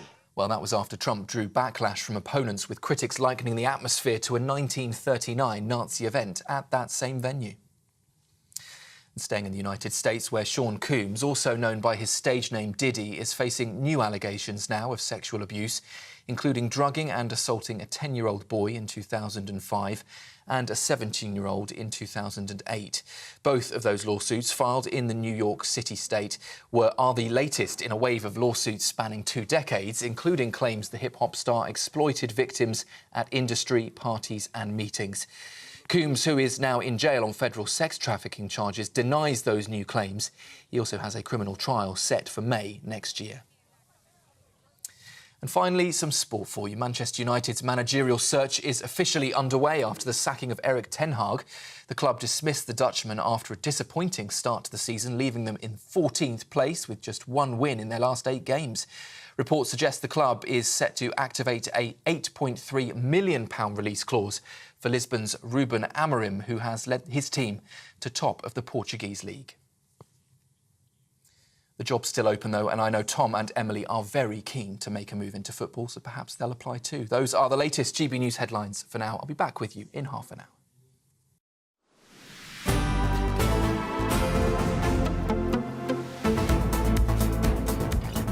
OK, it's 1:09 and we're going to continue our preview of tomorrow's very highly anticipated budget in just a moment. But before that, the private funeral of former First Minister of Scotland, Alex Salmond, has just started in Aberdeenshire. Yes, the former Speaker of the House of Commons, John Bercow, is among the mourners attending. But let's join our political commentator and former SNP member, Lieutenant Colonel Stuart Crawford, because, Stuart, it's hard to overstate what a giant of Scottish politics Alex Salmond really was. Yes, good afternoon, and you're absolutely right. I think that there's no one, certainly in the Scottish domestic political context, that measures up to him, head and shoulder above all his colleagues, arguably head and shoulder above all his peers within Scottish politics north of the border, and very much at home in Westminster amongst his peers down there. And Alex Salmond, as you're probably well aware, was a fearsome debater who could hold his own with the very best in Westminster. And so it is a loss to politics, although he is a bit of a Marmite character. Not everybody approves of him. Not everybody liked him. I met him a couple of times and got on very well with him, but I didn't know him personally as a friend, more as a sort of colleague at arm's length. But yes, I mean, a major figure in Scottish history, I would say, who's now been laid to rest. He did die of a heart attack aged just 69. That was in North Macedonia just over 2 weeks ago, I believe. It's a private funeral, isn't it? There's no cameras inside. We won't know exactly what the service will be, but I'm sure it will have a lot to do with his love of Scotland, I imagine. Oh, I think absolutely. And the fact that it's been conducted by a minister of the church or of the kirk, if you prefer, who's a family friend and who also conducted the funeral of Alex Salmond's father not so long ago. I think it's very much a private affair for friends and family. I think the point I would make, if I may, is that not only are we seeing the burial of Alex Salmond, but I think we're also seeing the burial of the Scottish independence movement for the foreseeable future, because he took it as far as he could, nearly succeeded, and there's nobody else who can replicate what he did around at the moment. No, it is fascinating to think really of the last decade of politics in this country, how it's been so influenced. But perhaps before then, he became First Minister of Scotland, of course, in 2007, under a system whereby no one really thought the SNP could achieve that. And then in 2011, he did the almost unbelievable in terms of winning an outright majority under the proportional representation system of the Scottish Parliament. I mean, the most extraordinary record of electoral success, only mired in more recent years with less stellar electoral performance of his new party. Indeed, you're correct. And the Scottish Parliament's constitution was specifically designed with the proportional representation system that has been adopted, so that no one party could ever achieve majority. And yet the SNP under his leadership did just that. And he took it, as you know, right up and including the 2014 independence referendum, which those who were in favour of Scottish independence lost by a margin of 55% of the vote to 45% of the vote who voted for it.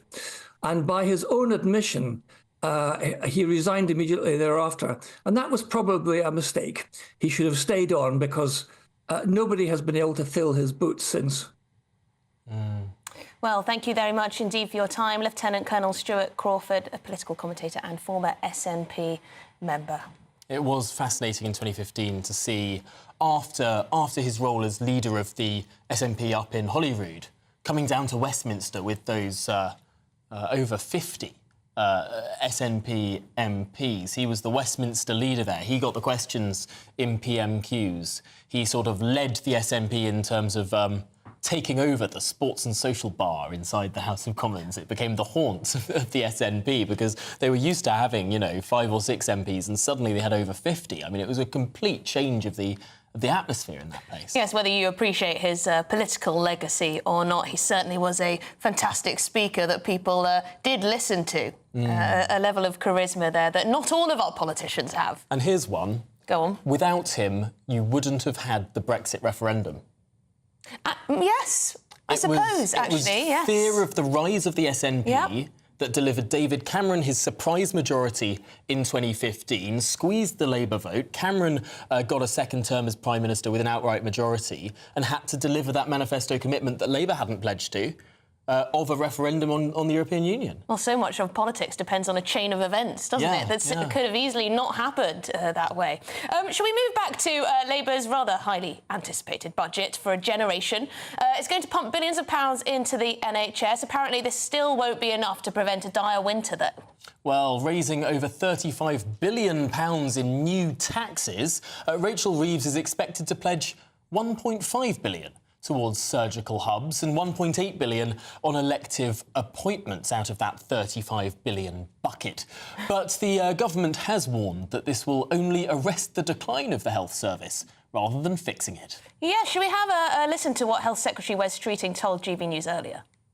The NHS is not just on its knees, it's on its face. And what tomorrow's budget will give us the chance to do is arrest that decline and mark a turning point in the history of the NHS.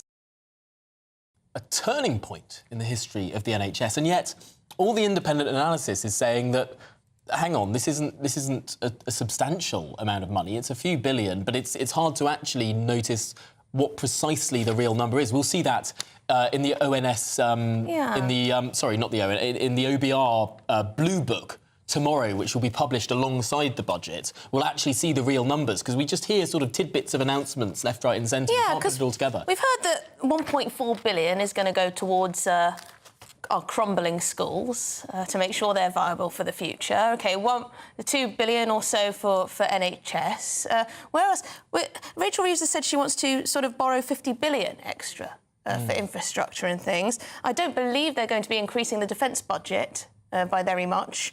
So where's all the money going to go? We know public sector pay rises, of course, but that wouldn't count in the new borrowing, would it? But public sector pay rises will be there in the figures, and that's going to be over £10 billion.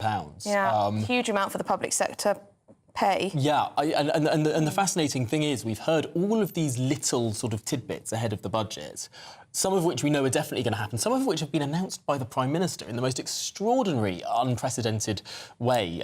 Argued in the Commons today that it might have breached the ministerial code. We'll see how far that one goes. But we won't actually see it all put together in terms of how it all adds up until that blue book from the OBR is published. We'll get that at around this time tomorrow.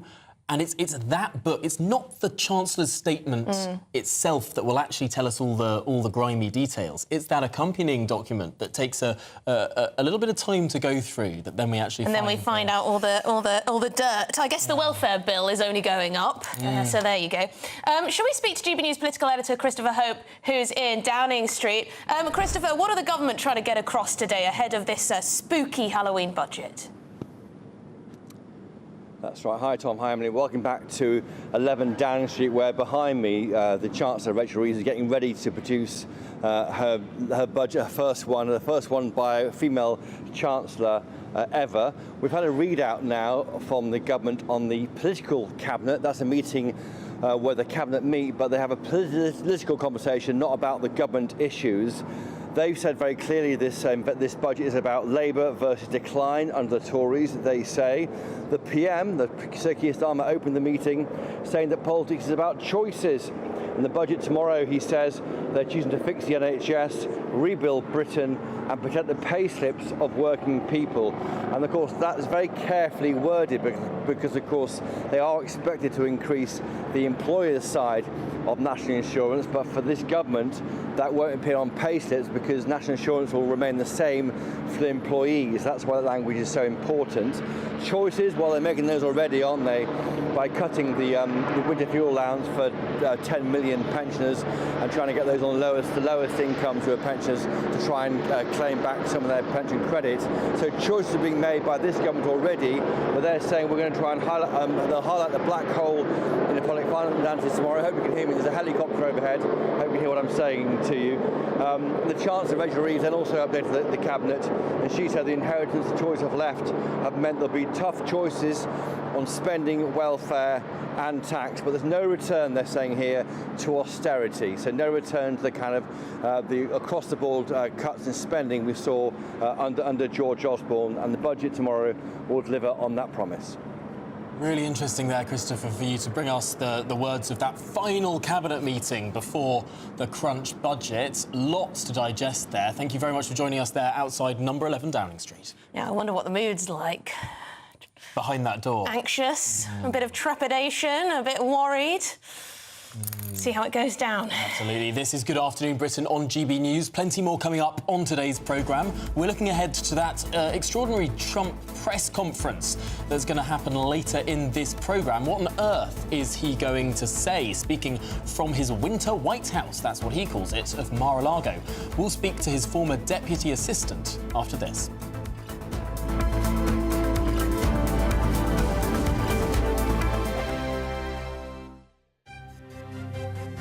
GB News Breakfast, every day from 6 a.m. A furious online debate has been sparked after, well, let's just say a rather large man, I mean, he really was big, was snapped trying to fit into his seat on a plane. It's led to some to ask whether obese passengers should have to pay for extra plane seats so they don't inconvenience others. Some say, though, that's cruel. So, should plus-size passengers pay extra for plane seats? Let's talk to former presenter of Fat Families, Steve Miller, who's in Stratford-upon-Avon, and the director of All About Obesity, Sarah LeBrock, who's in beautiful Harrogate. Good to see you both this morning. Sarah, what do you think? Well, we've had this debate before with Steve and I, to be fair, and I think it's one of those things where planes are just not fit for purpose anymore. So people's bodies have been growing over the years. We know this, the obesity rates are increasing, etc. But what's happening to planes is the seats are decreasing in size. So they're just not fit for purpose and not fit for the population. So I think it's just one of these things where we need to be more empathetic to people, that they're trying to fit into an environment that isn't shaped for them at all. So I think we do need to kind of say, well, what's right here? Is it the person not being able to fit in the seat, or is it the seat not being fit for purpose for the person? And I think we need to really, look at things from that perspective as well. Instead of thinking the person's doing something wrong, how about the environment might be doing something wrong? Steve? It's not about blaming, but the message you can't put out, in my opinion, is that it's okay to be obese and don't worry about it. You see, what I'm saying here is free plane seats. If you're offering free plane seats, an extra seat, that's going to normalise obesity. GB News, the People's Channel. I'm Christopher Hope. From pop stars to politicians, I'll interview anybody in a pub who's got a political opinion. Join me every Friday on Spotify, Apple Podcasts, YouTube or gbnews.com, or wherever you get your podcasts. This is GB News, the People's Channel. If you want your news to be straight talking, this is the nightmare for the Conservatives again. Down to earth. It's not just Nottingham where this is happening, is it? And most importantly, honest. Hard-working, middle-class taxpayers, they'll get their book thrown at them. Then catch me, Martin Daubney, Monday to Friday, 3 till 6 p.m. on GB News, Britain's news channel. Nightmare commute? Kick it up a gear with GB News Radio. You can listen online and on DAB+, and on the GB News app. We're also on TuneIn and the Radio Player apps. From the school run to rush hour, get revved up with GB News Radio. We are the People's Channel, Britain's news channel.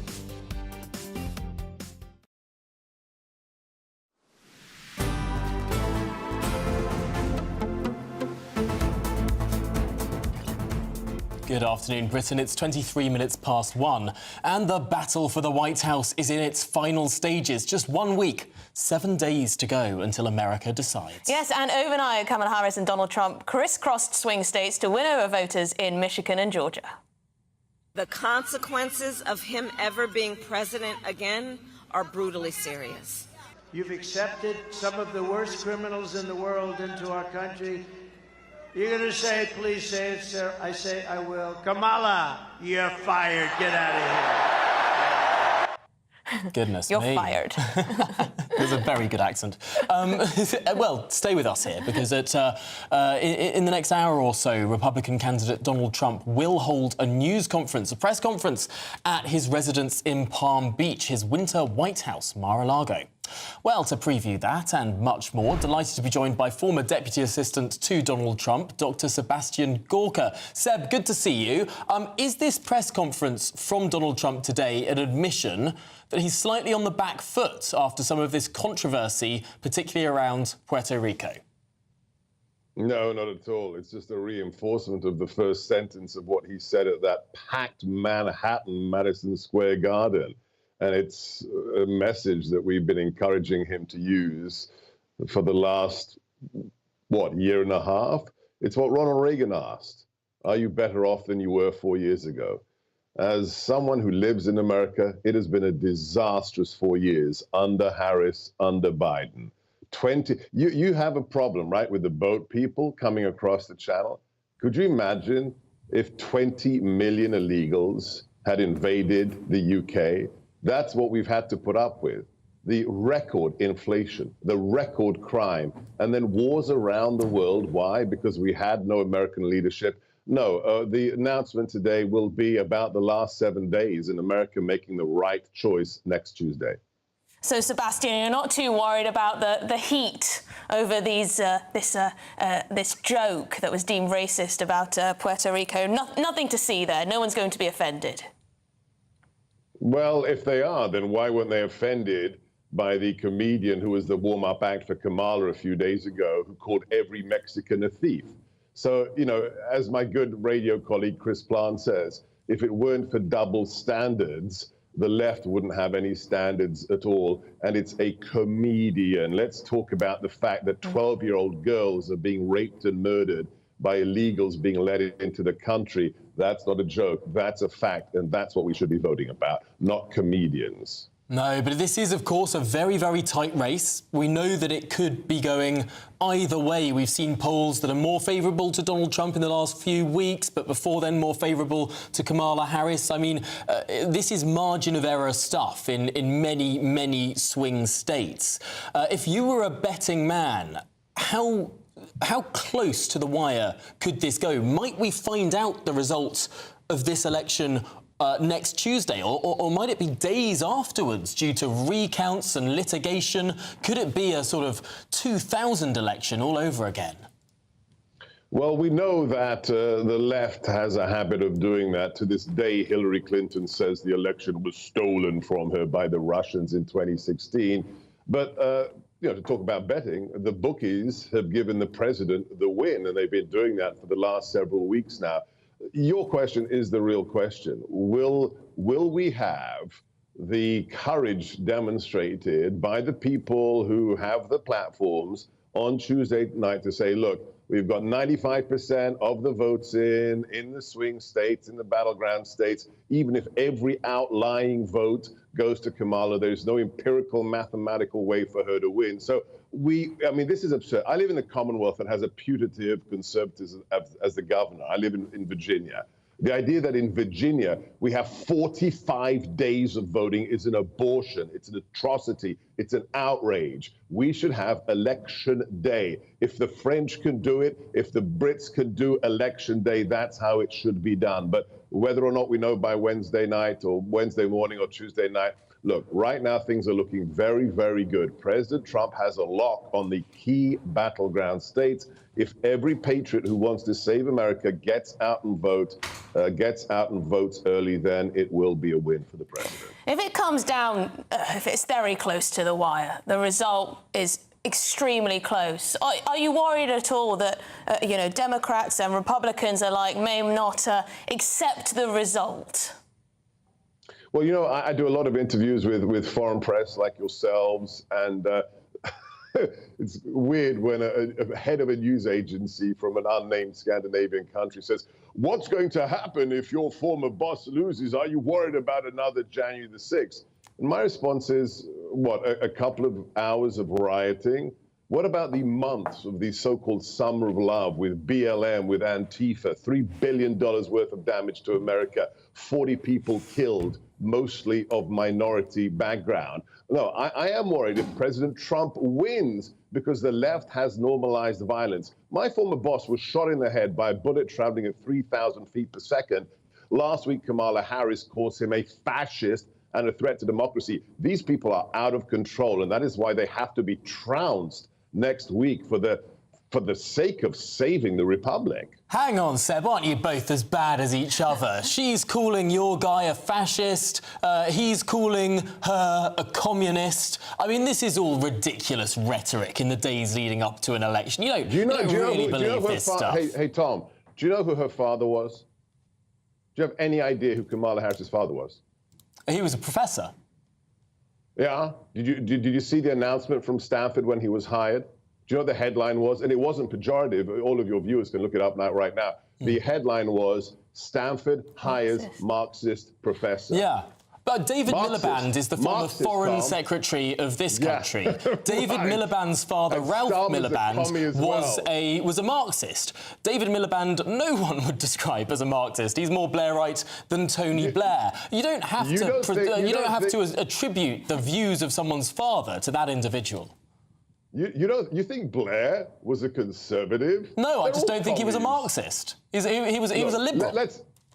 Oh my gosh, that's the idea of your elite. Your elite are a bunch of crypto communists. You know that. Starmer is as well. They're all hiding their true colors. Let's be honest. Look, let me be clear about what's happening here. The label of a communism is absolutely right, but that's not the issue. The issue is the normalization of violence. When you have the most senior senator, the Democrat, Chuck Schumer, stand on the steps of the Supreme Court and say the following, and this is a verbatim quote, to the president's Supreme Court nominees, Kavanaugh, Gorsuch, you will reap the whirlwind. You're threatening Supreme Court justices when you've got Maxine Waters, leading Democrat, say in public on camera, you see a member of the Trump administration in public, you surround them and you harass them. There is not one leading Republican who says force is okay and threats of violence are okay. And here's the last thing. If you call somebody Hitler literally for 9 years, what do you think one of your loony followers is going to do? I mean, wouldn't you have thought about killing Hitler if you lived in Germany in the 1930s? This is what the Democrats have become, a party that recklessly normalizes violence. Nobody says violence is okay. In the leading positions on the Republican side, across the palette for the Democrats, they are fine with violence. Yeah, it's quite something when you've got a presidential candidate who has to insist at a rally in Georgia that he's the opposite of a Nazi. I mean, this has become a slanging match, hasn't it? Sebastian Gorka, fantastic to speak to you as always, former Deputy Assistant to Donald Trump. Good to be with you. Now, stay with us, of course, because we will bring you that live press conference from Mar-a-Lago as soon as it begins. Stick with us here on GB News.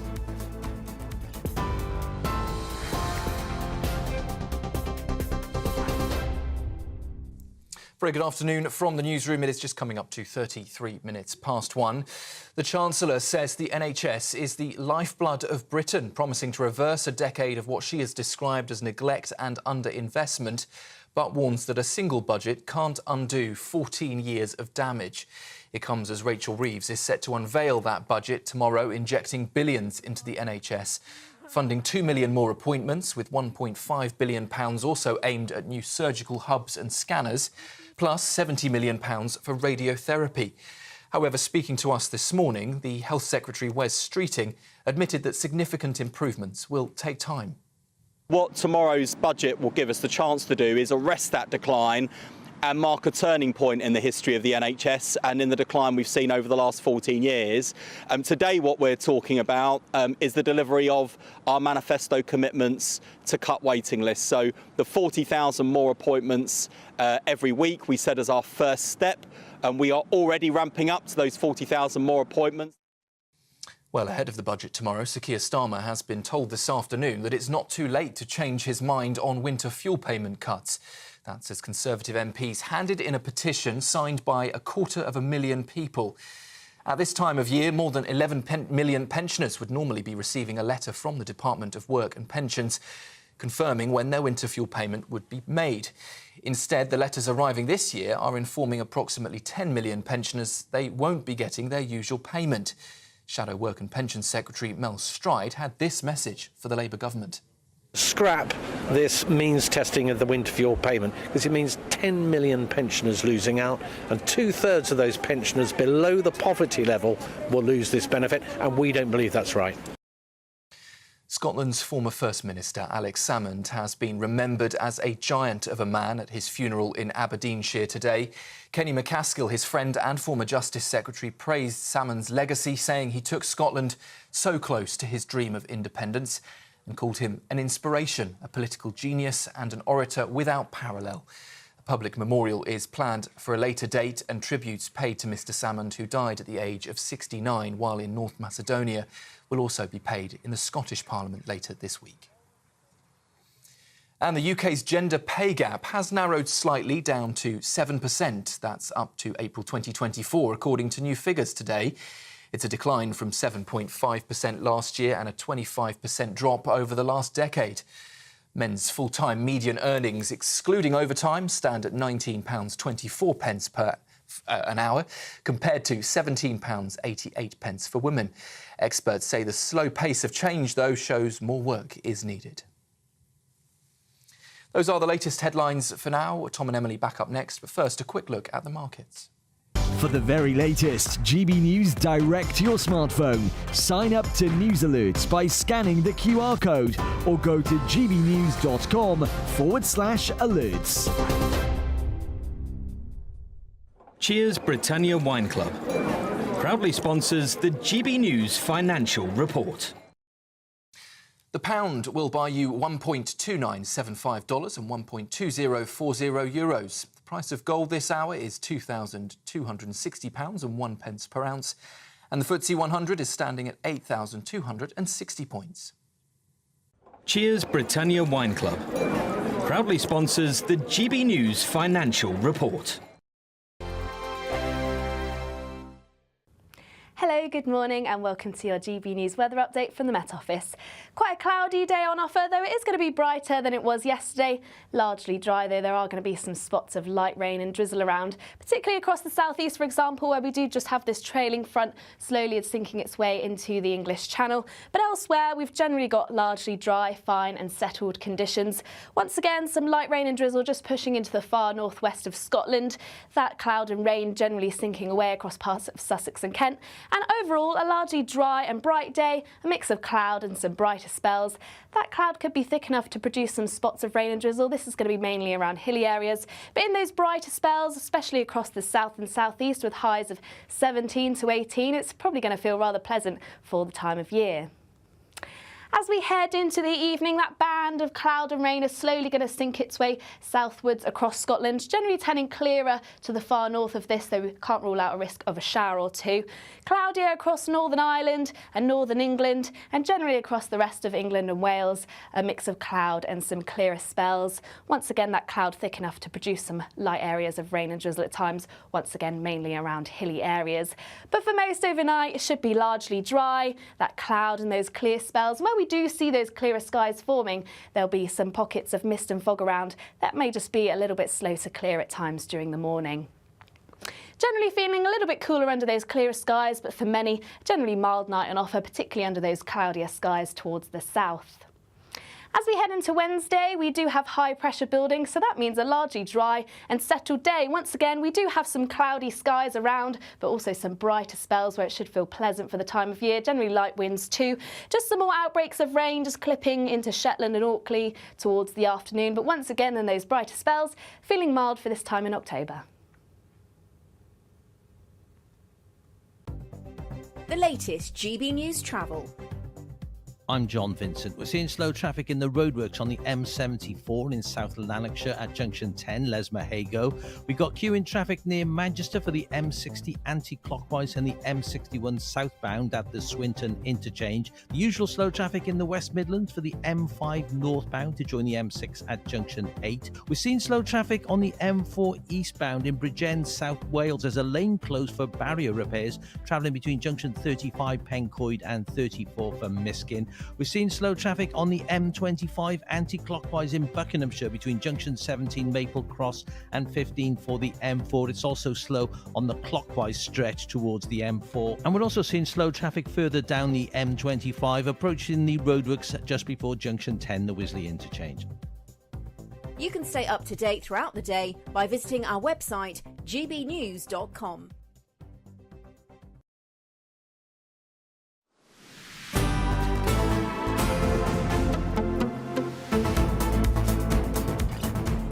Good afternoon, Britain. It's 39 minutes past 1. Now, laying the groundwork for tomorrow's budget announcement, the Prime Minister yesterday confirmed that a cap on bus fares will rise from £2 up 50% to £3 in a bid to ease pressure on public finances. But is this a tax on the working people that Labour said they would spare? Well, our Yorkshire and Humber reporter Anna Riley has more.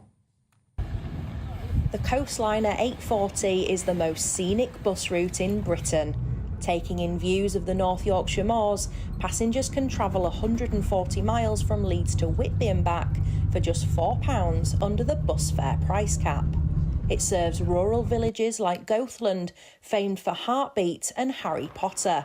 But there are fears that the service could be scrapped as a result of the budget.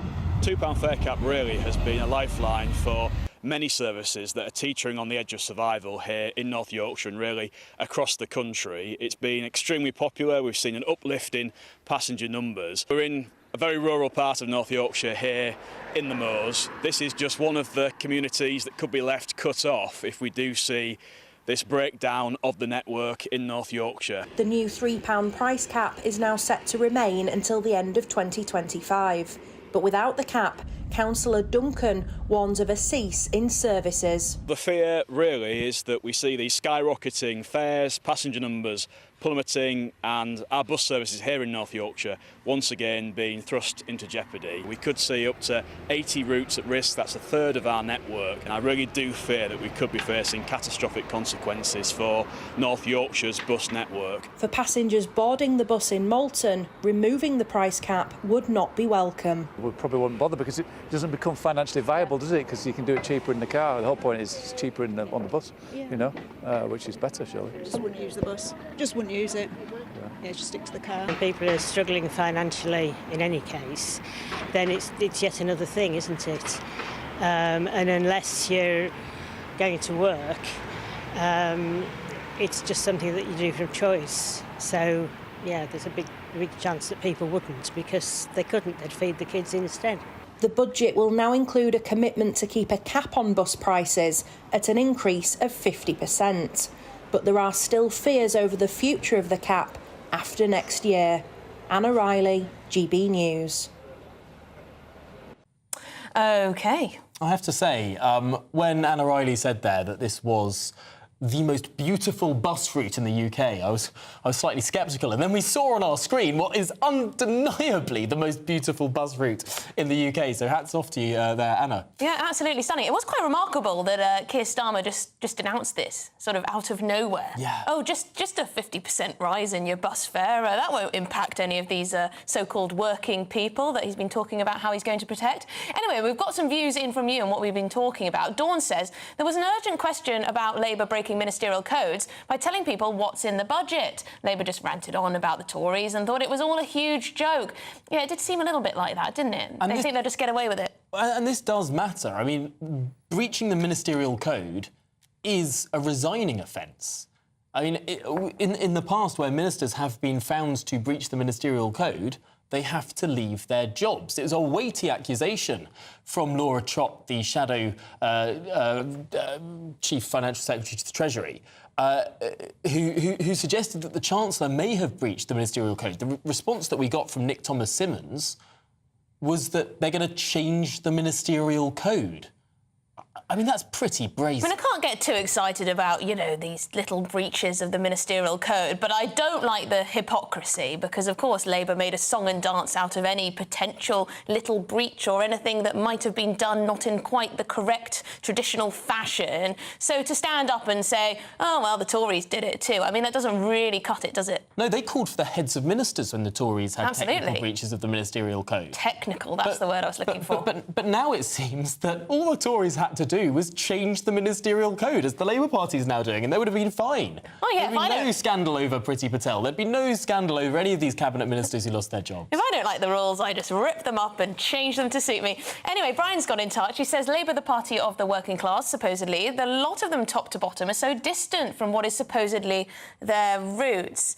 Now, lots of you have been getting in touch to say, you know, you feel like the government and probably, you know, political elite in general, whatever party, seem to care more about, you know, their position on the international stage, you know, virtue signalling to foreign countries and, you know, to the likes of Davos and things like this, rather than actually doing the best for British people and their priorities. I do think that that is something that Labour need to deal with. Yeah, if they're going to get on with the working classes and everyone else for that matter. It's this strange idea of this amorphous concept of soft power that they've been reaching for in the world. They want to look good when they're sitting up at a table with other world leaders or even at a dinner party in Islington.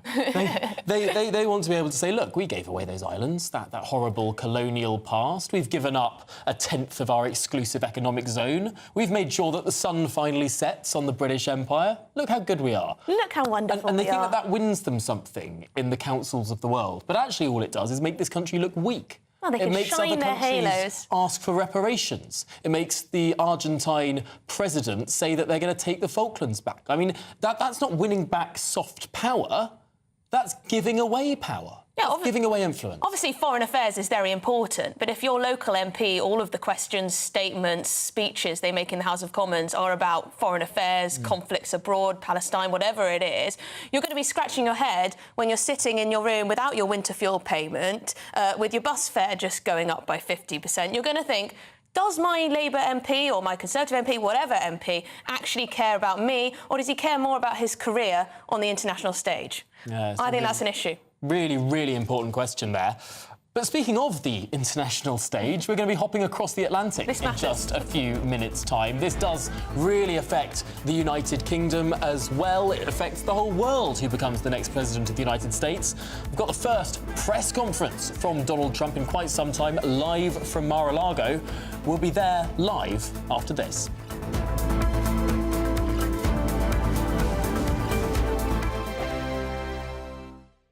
Sunday with Michael Portillo from 11, only on GB News.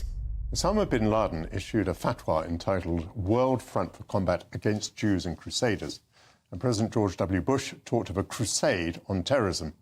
In 2010, Al-Qaeda in the Arabian Peninsula sent a parcel bomb to New York. It was addressed to Reginald of Chatillon. The addressee had died at the hands of Saladin in 1187. Those facts suggest that the long history of struggle between Christendom and Islamic caliphates remains relevant, at least to some militant Islamists. That being the case, perhaps we should all understand the past. General Sir Simon Mayle, a former Deputy Chief of the Defence Staff Operations, can be our teacher, particularly if we want to know in gory detail about battles to control Jerusalem, Constantinople, Vienna and the Eastern Mediterranean. His new book is called The House of War. It's an excellent read, which perhaps ought to figure in a national adult curriculum. And he joins me. But let's begin with the word crusade. What was it that drove Christians around Europe to want to cross to the Holy Land and seize Jerusalem? Context and timing is really important to understand. It's been rather stereotyped as Christian aggression against peace-loving Muslims. The Islamic religion had burst out of the desert in the 7th century with the death of the Prophet Muhammad, and for the next nearly 400 years had Christianity, Christendom, the Christian states absolutely on the back foot. It took the Holy Land, destroyed the Persian Empire, took the North Africa, which was Christian at the time, including Egypt, of course, took Spain all the way into Tours, Charles Martel. 100 years after the death of the Prophet, it expanded in an extraordinary state. GB News, the People's Channel. Budget Day on GB News tomorrow. Stay with us all day for the most anxiously anticipated budget in a generation. Morning through to evening, we'll be here with insight and analysis, crunching the numbers as we work out the cost to the country and, most importantly, to you. Because the Chancellor has a bill to pay. The question is... who's going to pay it? Budget Day, tomorrow on GB News. The People's Channel, Britain's news channel. It's Patrick Christie's Tonight, and here we do things differently. It's explaining the absolute madness of this, doesn't it? It's explosive. I mean, this is very good. It's lively. 850. Your government sat there, Sean, and it did nothing. It's controversial. And the Middle East has been in turmoil since before I was born. It's everything you need to kickstart your evening. Everyone's had their Weetabix tonight. I love to see it. That's Patrick Christie's Tonight, weeknights from 9 p.m. Only on GB News, the People's Channel, Britain's news channel.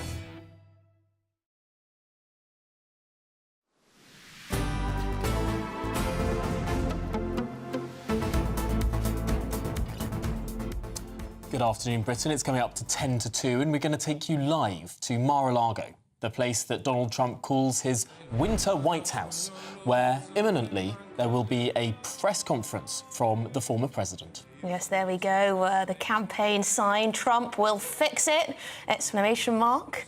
Convincing. Yes, he's going to be... I imagine he'll speak for a little while and then he'll take questions. Now, of course, there's been quite the fallout over alleged racist remarks, particularly from one comedian who took to the stage at a recent rally, making rather disparaging remarks, I guess, about Puerto Rico, calling it a land of garbage or something to that effect. Garbage floating in the middle of the ocean. And, of course, Donald Trump has had to, insist that he is not, in fact, a Nazi, despite Kamala Harris making those allegations against him. In fact, he said he insisted he's quite the opposite of a Nazi. Yes, I'm just looking at the sign here. It says Trump will fix it. It's sort of reminiscent of Bob the Builder. Absolutely, it is. Can he fix it? Yes, he can. Although the last Republican to run for president called Bob lost to Bill Clinton in 1996. That was, of course, Bob Dole. I hope he's not bringing back the sort of losing antics there. It was quite a big loss for Bob Dole there in November 96. I have such an urge to start singing. I'll stop myself. I'll stop myself from singing that. It's a very catchy tune, isn't it? But, you know, Trump, he's known for using music, isn't he? He isn't. Kamala Harris has got Beyonce and the like, but Donald Trump, that Ave Maria playing out. And the YMCA. The YMCA, lots of camp tunes. Very. I mean, it's interesting. He is quite a camp performer. Perhaps this is one of the sort of secrets behind his success. He's remarkably flamboyant on stage, although we must stress this is not a rally.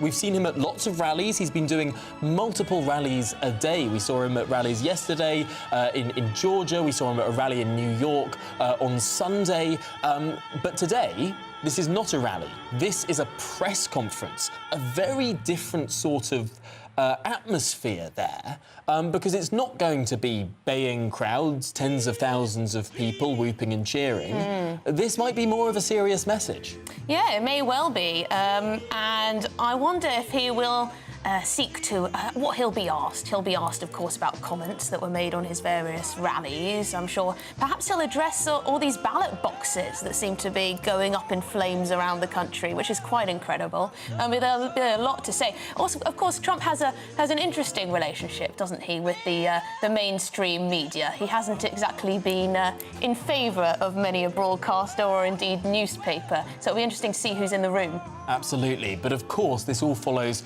as Emily Emily was saying, the controversy around the comedian who helped open that Madison Square Garden rally in New York over the weekend, and his comments particularly about Puerto Rico. Now, why is this important? Well, there are swing states with a huge number of Puerto Rican residents and citizens. Particularly, interestingly, and I didn't know this until the weekend, Pennsylvania has a surprising number of people who originally come from Puerto Rico. It's a state that was won by Joe Biden by less than 100,000 votes at the last election. But there are hundreds of thousands of Puerto Rican voters in this state. I mean, these voters could really be the difference between whether or not Pennsylvania, with its 20 electoral votes, a huge state in terms of being able to swing that electoral map, whether or not that state flips could be down to those voters. I mean, someone did get in touch a little bit earlier on gbnews.com/yoursay to say that actually there was a big issue with the bins and garbage in Puerto Rico that lots of Puerto Ricans were very unhappy about, and that actually it could be construed as a dig at the government over there, but perhaps that's a little bit of a stretch. Perhaps that's being a little generous. I think it is a stretch, and I think it is strange, because of course he was a comedian, but when you're speaking from a podium that has, you know, the political candidate's name at the base of it, your comments are going to be construed as comments from that campaign. It was a bad decision. Trump has so far said that he actually didn't hear the comments and that he didn't know this Hinchcliffe comedian, Tony Hinchcliffe. I don't know him. Someone put him up there. I don't know who he is. So very much trying to sort of distance himself from that crude joke. And doesn't that say everything? Yes, it does say everything. Yes, he doesn't want anything to do with that comedian. So if Trump himself is trying to distance himself from it, perhaps it doesn't.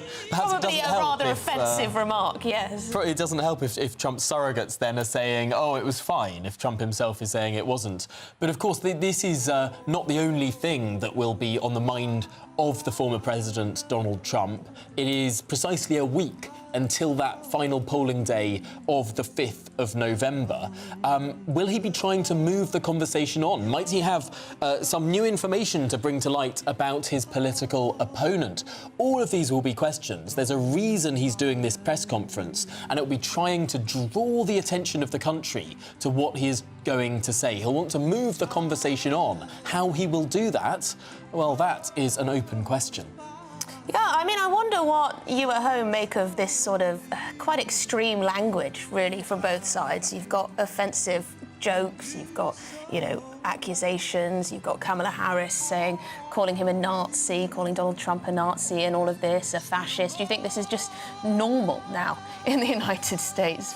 You know, a week away from the election for the language to just get incredibly hot? The rhetoric has certainly heated up a huge degree, but we've also seen a very different form of campaigning from Donald Trump than we saw in actually either of the previous two presidential elections in which he stood. He's been appearing on podcasts, on influential podcasts, particularly listened to by young Americans and particularly by young men. He's appeared on podcasts with someone called Jake Paul, who is a boxer, a fighter, a YouTube celebrity. He's appeared with other comedians. Of course, he's appeared on the Joe Rogan podcast, one of the most popular podcasts. 3 hours, that one is. I haven't got quite through it yet. It is interesting, though, where he's trying to sort of reach out. And this growing divide that isn't so much between young and old, as we see in politics in this country, but to some extent is more attitudinal. Well, isn't it interesting, actually, that divide between men and women, particularly younger generations, from millennials downwards, so millennials, Gen Z, and so on, that, you know, young men are tending to become more conservative in their attitudes and on social issues, not just the economy, whereas women are going more liberal, more progressive, more left-wing, actually, on certain issues. So they're both trying to appeal. I mean, Kamala, there are reports that she was caught on a hot mic saying, you know, we need to gain ground with men. Now, of course, a lot of her campaign has been about reproductive rights.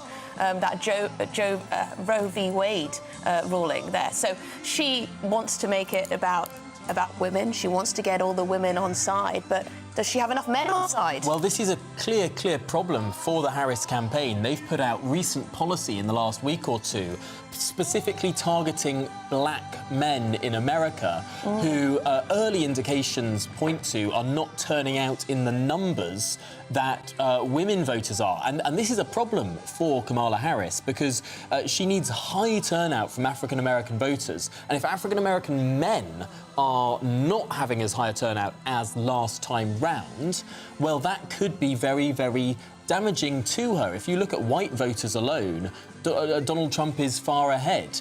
And of course, Kamala Harris takes a huge proportion of the African-American vote. You know, for us, I mean, what does this vote mean? Whichever way it goes, what does it mean for trade? What does it mean for economic security? What does it mean for Ukraine? What does it mean for the conflict in the Middle East? This matters. It does. Now, it looks like there's some movement in the camera. Could it be that something is happening at the back of this room? We're going to keep having an eye on this. But in the meantime, let's speak with the chief strategist for Republicans Overseas UK, Errol Moorcock. Errol Moorcock, thank you very much for joining us. What do you think we can expect to hear from Donald Trump in some moments' time? I think it's going to touch on some of maybe the rhetoric that's been going on or perhaps some of the minor but noted instances of fraud. And by fraud, I mean there was fire thrown into ballot drop boxes, burning ballot drop boxes. There have been isolated incidents that have been caught. So I'm not saying there's widespread, I'm not trying to say that, but there has been early indicators. Maybe he's going to touch on that. But I think maybe he's going to come out and bring out some agenda policy too. He could be looking at removing that income tax on a majority of Americans. Perhaps he'll have a more built out version of his international tariff idea, or otherwise he might be just here to tone down some of the rhetoric that's been, thrown his way. They've been calling us Nazis. They've been calling him Hitler. And at some point, that needs to be confronted in a mature adult way. And maybe this is the time that it's going to be done before the election. I'm not sure. It's gotten out of hand. Is Mr. Trump necessarily the person that you would most associate with the words mature and adult?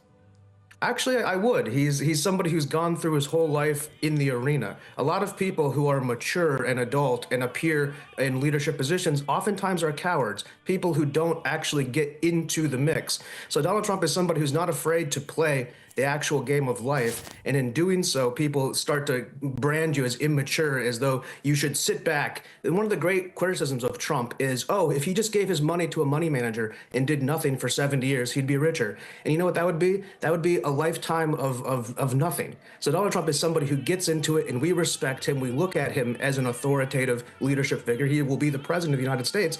And I think he's a mature leader and somebody who's gone through the arena and through the tested gauntlet to be able to claim that title rather than just some talking head in a suit like myself. And Errol, we are just watching live Mar-a-Lago, waiting for Trump to arrive. He will be very shortly.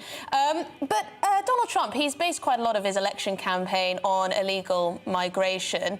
Is that the #1 issue for Republicans at the moment? I think it's 1 and 2 with the economy, but it's right up there, especially if you're on a border state, especially if you've been impacted by illegal immigration, whether it's been something you've seen or something that's actually impacted your family. There's a close family friend of ours. His wife was killed by a drunk driver who was an illegal immigrant.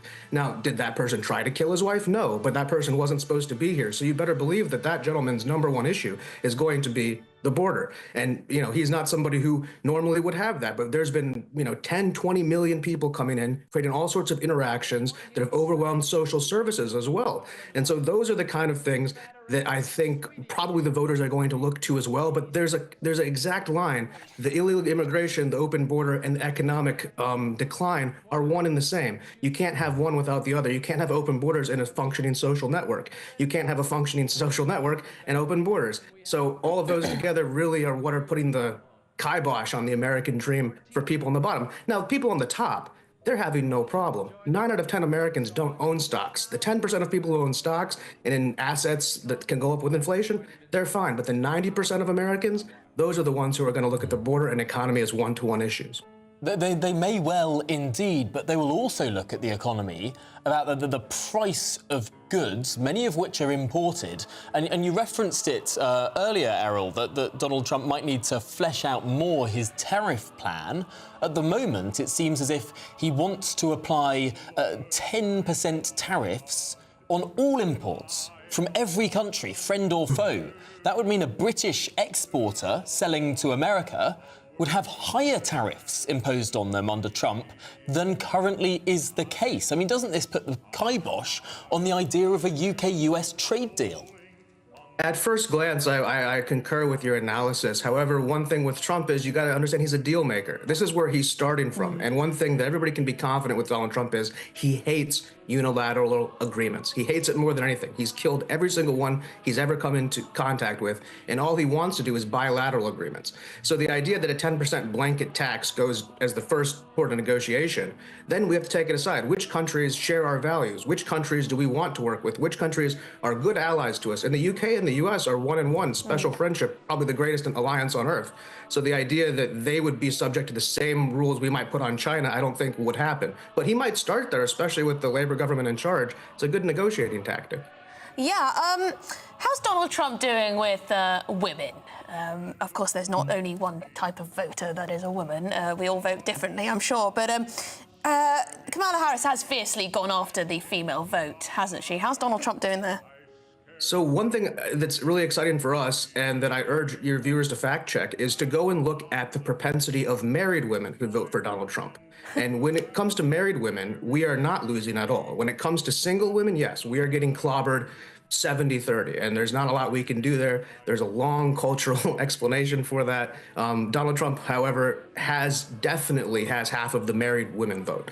As well, you know, women delivered the White House to Joe Biden, white suburban women especially. So they're a very powerful voting bloc and somebody who Donald Trump respects.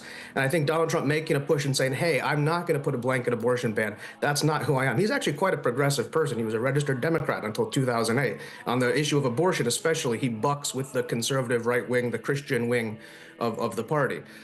So I think the outreach to single women, that's going to be pretty tough to do. Why is that? Why do single women think the Republicans aren't, you know, there for them?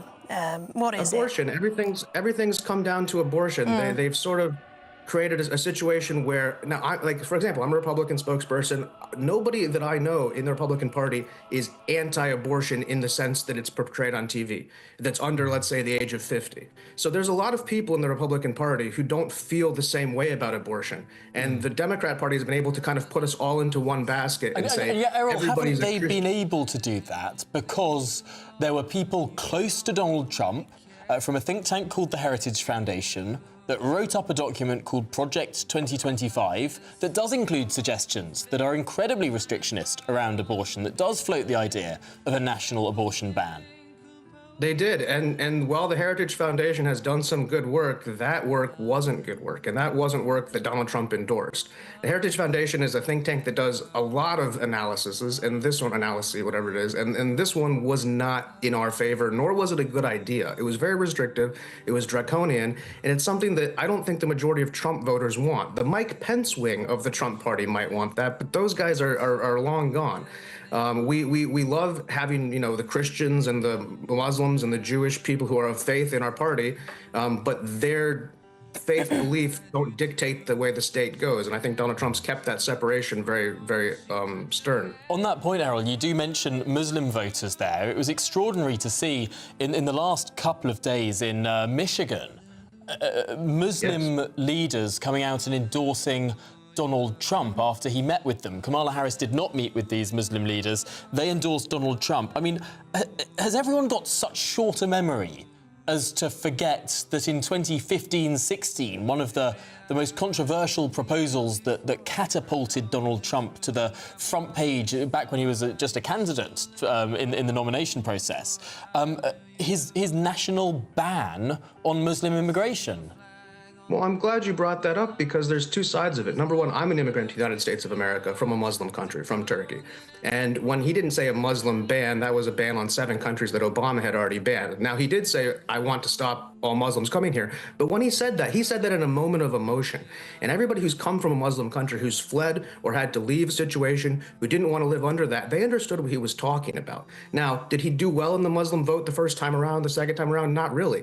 But Muslim people are conservative people. They're family people. They share conservative values at their core. So the idea that the Islamic vote has gone with the LGBTQ, like gays for Palestine, it's very bizarre turn of events. And the idea that that would turn back to a more 50-50 kind of situation is what we're seeing, especially in Dearborn, which is a lovely place in Michigan that has great restaurants and great people and great patriots. And there's 5th and 6th generation Arab Americans living there. And so those people don't want to be castigated by, hardcore rhetoric. And they certainly don't see Donald Trump's single comment as indicative of who he is. Look at the Abraham Accords. If you go to Turkey right now, there's a Trump tower. If you go to Oman, there's a Trump golf course. Dubai, there's a Trump golf course.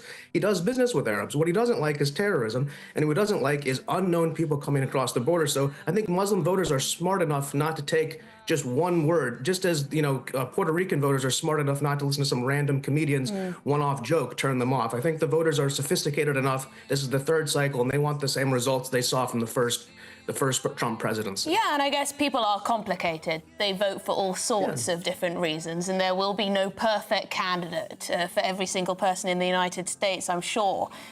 People will vote Kamala Harris because they absolutely don't want Donald Trump, for example, not because they have any passion towards Kamala Harris in particular. But which states, so in a week's time, which states should we be watching very closely indeed? Michigan for sure. Michigan is, Pennsylvania is the obvious one. You win Pennsylvania, you kind of take it. But there's a whole belt there, and if you win Michigan, that means you've got the union vote. That means you've got the Arab vote, and those indicators will kind of carry across the rest of the swing states. We think a place like Virginia is in play. And why? Trump lost Virginia, but then Glenn Youngkin won Virginia, the Republican governor. And one thing he's done is he's taken the Virginia election system off digital, only to paper ballots.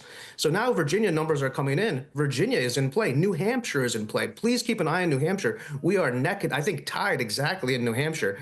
And I mean, that's a left-wing stalwart blue kind of place. But, there's a lot of hunters up there. There's a lot of, good patriotic Americans, people who believe in the Jeffersonian ideals of how this country was founded, and they look to Donald Trump as perhaps protecting that. If you look in the South, I mean, you can't go wrong with looking at North Carolina. Georgia, obviously, we think we've got it, but, Kamala's there. She's fighting us strongly. They're sort of trying to make an inroad into Texas. I wouldn't take a lot of credence on it, but maybe interesting to watch in the Senate race. But that's where I'd be focusing on Election Day. Well, as you're rightly pointing out, there are many, many more elections than just that for president. Of course, there are some gubernatorial races, there are congressional races, senatorial races as well, all tied together. You mentioned some of these swing states. It's remarkable the focus there has been on Pennsylvania in particular, perhaps the most populous of all the states deemed to be swing states with, 20 electoral votes. There has been an enormous amount of activity in Pennsylvania. Donald Trump doing rallies, Elon Musk doing rallies, senior Democrats going there. Kamala Harris actually U-turning on her position on fracking, mainly due to the Pennsylvania voters. Could it be that state that matters above all others? I think so, and I think it's going to be one of the great failings of the Democrat Party to have removed Scranton, Pennsylvania, Joe Biden from the ticket, because Joe Biden delivered Pennsylvania in 2020, and Hillary Clinton did not in 2016. And if you look at the demographics of Pennsylvania, one thing that's never been a voting bloc, even though people don't think about it, is men. Men have been usually split, 54-46, 52-48. And to be a voting bloc that actually has weight as a group, you need to be a 60-40 kind of thing. And a lot of people in Pennsylvania, in coal country, blue-collar men of all races, and I guess genders now, they all have, started to start voting. These are our low propensity voters. The early voting for Trump has been out of this world high numbers. And I mean, still below the Democrats, but the Democrats usually build this big firewall before the election is what they call it. And so a place like Pennsylvania, where fracking is on the line, where you have that sort of Rust Belt degradation that people resent, they resent the 50 years of empty government promises. When you look at the fact that there was an assassination attempt of President Trump in Pennsylvania. I mean, the state has become the most flashpoint hot button place. And if you win those electoral votes, it's almost impossible to lose the election. And just to remind our viewers and listeners that we are in Mar-a-Lago here live, waiting for President Trump to arrive in his ballroom to hold this press conference. This is at his resort and residence there. It looks like there are several hundred people in the room there waiting for him. There's been quite a lot of movement in the room. Every time we look at the door, there seems to be different people coming through there. But Donald Trump is expected to arrive very soon. Yes, indeed. He seems to be slightly late to his press conference. But, Errol, I suppose this is not out of the ordinary for Donald Trump. No, it's his house, right? So maybe they're late. Yeah. Well, of course, but getting back to the point of this particular press conference, we've seen rally after rally after rally. Why now a press conference not in a stadium, not with tens of thousands of people in attendance? Why here? Why now? Well, it's a grand location. It's the summer White House in before Trump bought it, for example. It's couldn't be better set design. I mean, if we want to speculate, Steve Bannon was just released from prison. He's been a political prisoner of the Biden regime for the last 90 days or so. Potentially, this would be something to do with that, something to do with Donald Trump. Perhaps he wants the gravitas of the situation to be taken seriously. He's tweeted, or I guess X'd many times and truthed many times that poll-related fraud, and anybody who participates in fraud will be prosecuted. Perhaps he wants to have the full force of the Trump image behind delivering that message. But I think also he enjoys bringing the press to his house. He usually will give a long, kind of unscripted sort of speech here. It's definitely a risk to do that. The last time he did it, it was a little bit rambling and it didn't really deliver. If you remember, a few months ago, he called one of these. We all kind of got around that there wasn't a lot that came from it. This one being so close to the election, we kind of are expecting something good, but I think he wants to use sort of the grandeur of that room to deliver this message. He doesn't want it to be a minor event or a minor announcement, at least at first glance. Errol, really appreciate you talking to us as we wait for Donald Trump. What questions does he need to look out for, do you suspect, from the media here? Well, the first questions are going to be, I think, what you guys were touching on in the last segment regarding Puerto Rico and the comedian who made those jokes. He's obviously going to have to face immediate questions. Why do you think Puerto Rico is a piece of garbage? Do you renounce whatever this guy's name is? So, I mean, obviously that has to happen. It's sort of ritualistic. I think that there might be questions he has to be careful with regarding Steve Bannon or regarding some of these figures who have been released. They'll obviously try to paint them as you know, devil incarnate and Donald Trump association with them. So he has, obvious left-wing media questions. I think he definitely has to be careful on his tone and his delivery.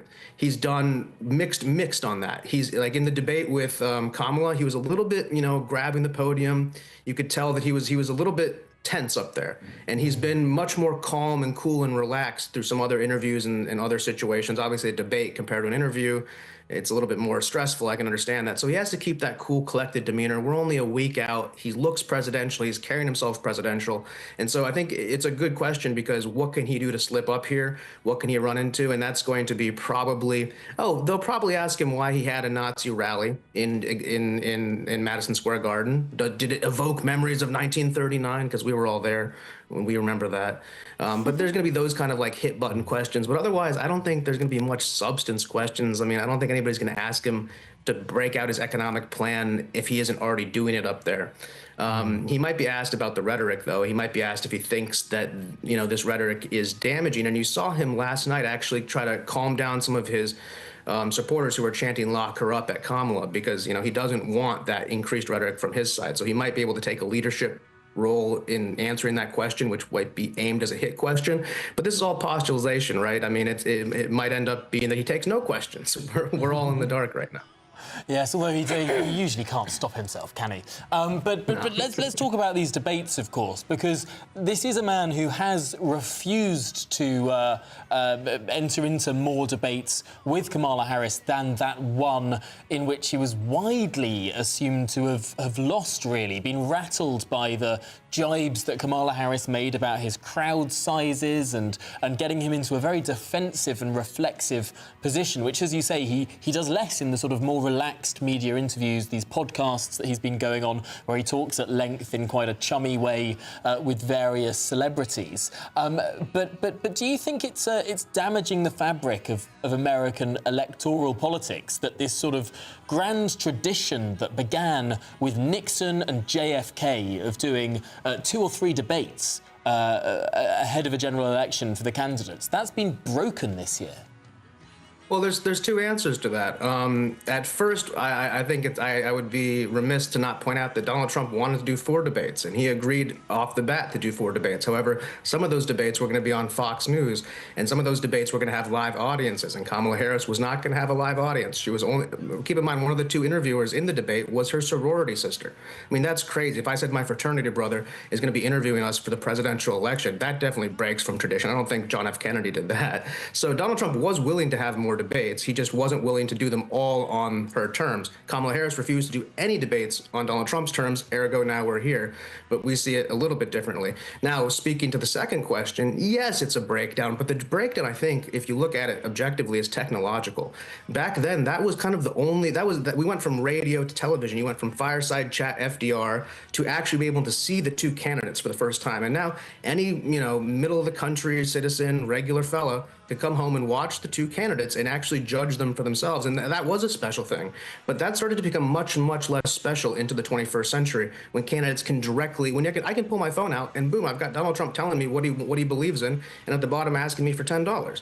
Like, I don't need to turn on the television and watch Isn't that the a breakdown in the proper debate of what should happen? It is. Too often what we hear is Donald Trump sitting with some influencer celebrity who, quite frankly, is enamoured by the man, and they all talk very chummily together, agreeing with each other more and more vigorously. I mean, surely what the American people deserve is seeing 2 people go head-to-head who have profound disagreements. I agree with that. I think Donald Trump also, to be fair, does a lot of hostile media, and he's done that for 8 years pretty consistently. He walks up to a press corps gaggle and stands there for 30 minutes answering questions. So, like, as though he's not put on trial is a little bit, I don't think is the right way to look at it, in the sense that the debate would be the trial. But I agree with you 100%. The debate format, especially to a British audience, which has a respect for, debate and, Chatham House rules and this and that, it's a total breakdown. And it's a huge failing for our country to not be able to do that. It's not a good thing. Both parties, both candidates in this cycle are guilty of this.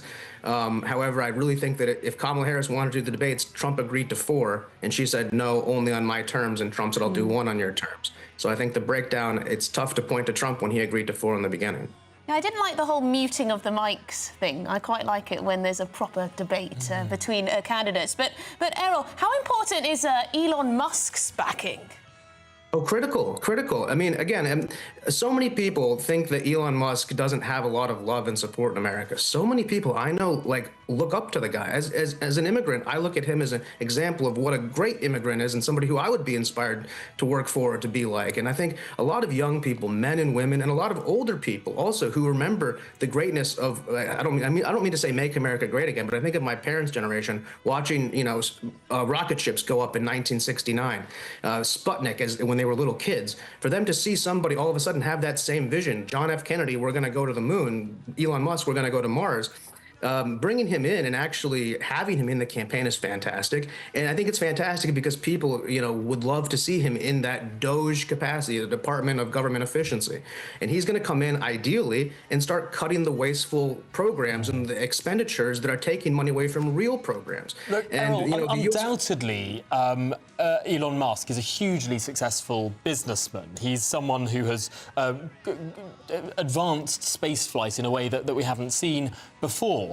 But something that the Harris campaign have said about Elon Musk in recent days is that he's something else, as well as being a hugely successful businessman, and that's an illegal immigrant.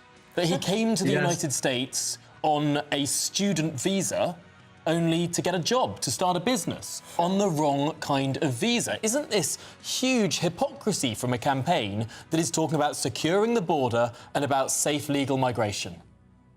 Well, I have to push back because, Elon Musk came to Stanford University to do his PhD. And like many great entrepreneurs in the middle of that, came up with a better idea.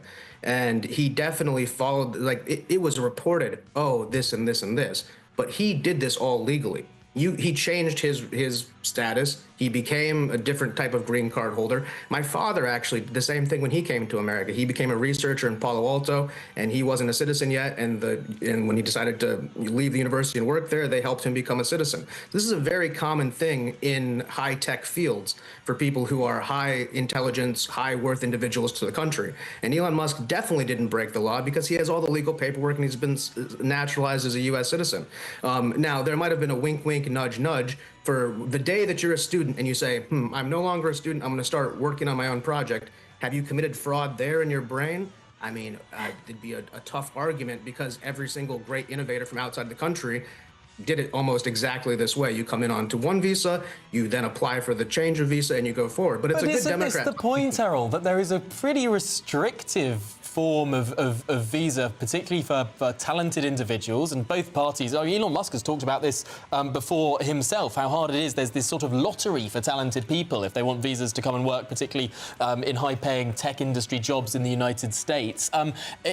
Isn't it a bit ironic that yes, you're focusing here on some of the peculiar particularities of transitioning from one visa to another? There's grey area there. There's certainly grey area. The moment to which Elon Musk stopped being a student and started in a job, did he have the right kind of visa?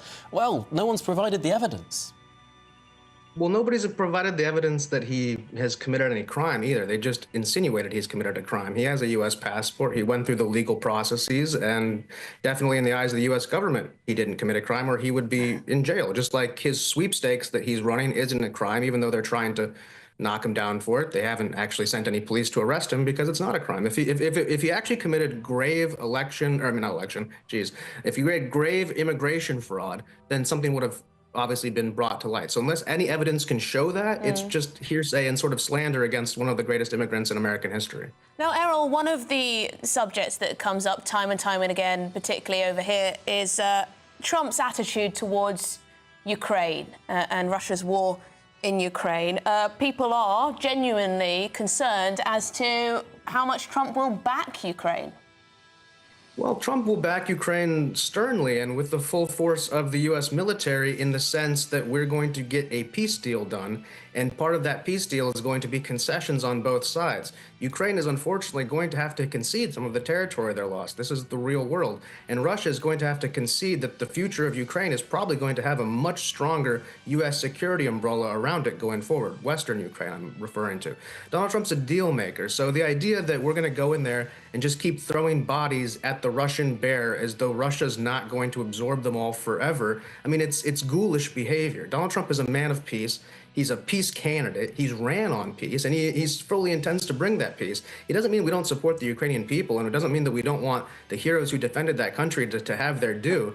But the idea that you can perpetually have a war with one of the preeminent nuclear powers in the world and having incursions on their border is just mind-blowingly unethical and dangerous, and the citizens of Europe and America are all in danger by this event, not to speak the citizens of Russia and Ukraine, the citizens who I'm sure are innocent in both countries, by the way, citizens.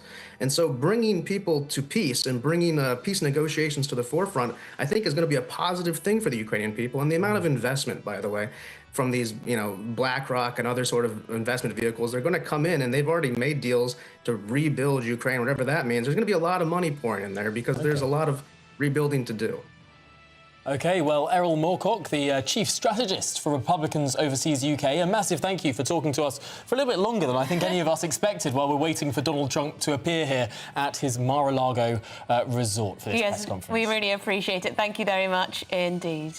Now, let's speak to the former Democratic congressional candidate, Qasim Rashid, who can join us now for the Democrat take on this. Qasim, thank you so much for joining us here on GB News. What are you expecting Donald Trump to say at this press conference? Well, I think he's going to double down on the rhetoric that he spewed at the Madison Square Garden rally. Plenty of racism, demonization of immigrants, demonization of Puerto Ricans, of Muslims, of Jews, of LGBTQ Americans. I mean, his main policy platform is fear, hate, and disinformation. And I expect that's going to continue in this presentation at Mar-a-Lago as well. To say that Donald Trump has distanced himself from those comments from the comedian at that rally over the weekend. He said that he didn't hear them, the Puerto Rico comments. Is it really fair to say that he's going to be the guy saying all of this stuff that could more fairly be attributed to some of his supporters? You know, what's interesting is that the comments were read off a teleprompter.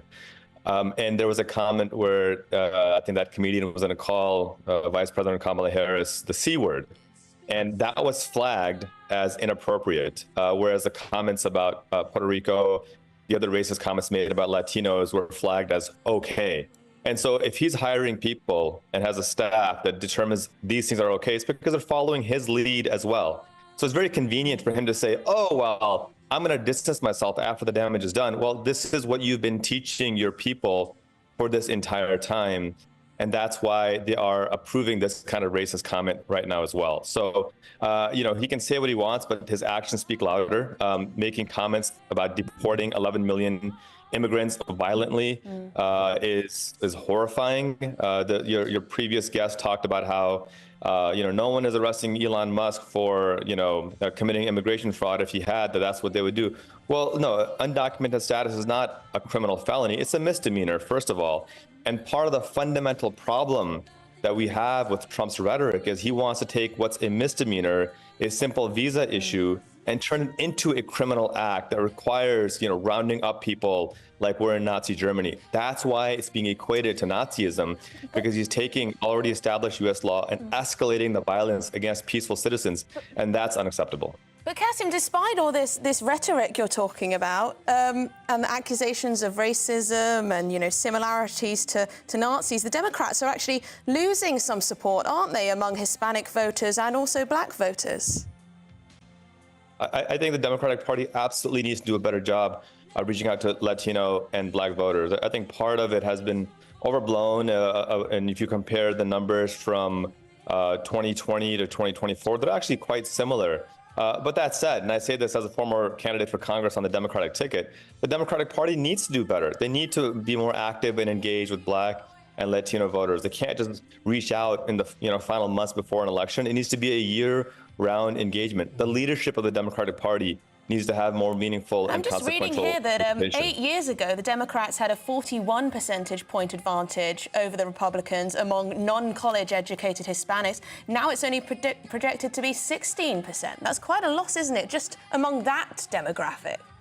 Yeah, that's one sliver of demographics, of course. We're also seeing massive turnouts in Pennsylvania, in Georgia, in Michigan, of minority communities that are coming out. And at the end of the day, it's going to be easy to blame black or Latino voters if Kamala Harris is not successful.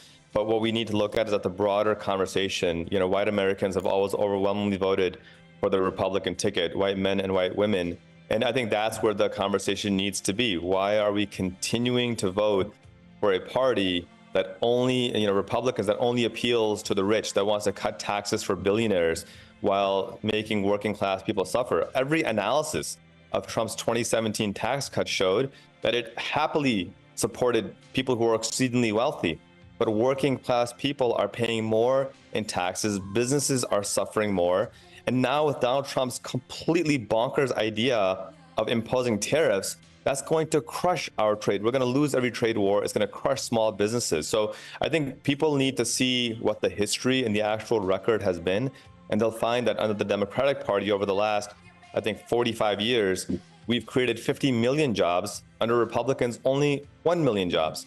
And so the track record speaks for itself. And I think what Democrats need to do a much better job of is telling that story, not relegating it to Republicans, but driving the narrative and leading from the front that we are the party of a strong economy, we are the party of working families, and we are the party of a safe and secure nation. Of course, it's a lot easier to say that you've created a lot of jobs if you take office, number one, in 2008 amid a deep recession, and then you get all the bounce-back jobs, and number two, in 2020 amid a deep COVID recession, and you take claim for all the bounce-back jobs. Of course, you're going to have an accumulated number of huge jobs. I mean, unless the economy stayed in permanent recession, you wouldn't.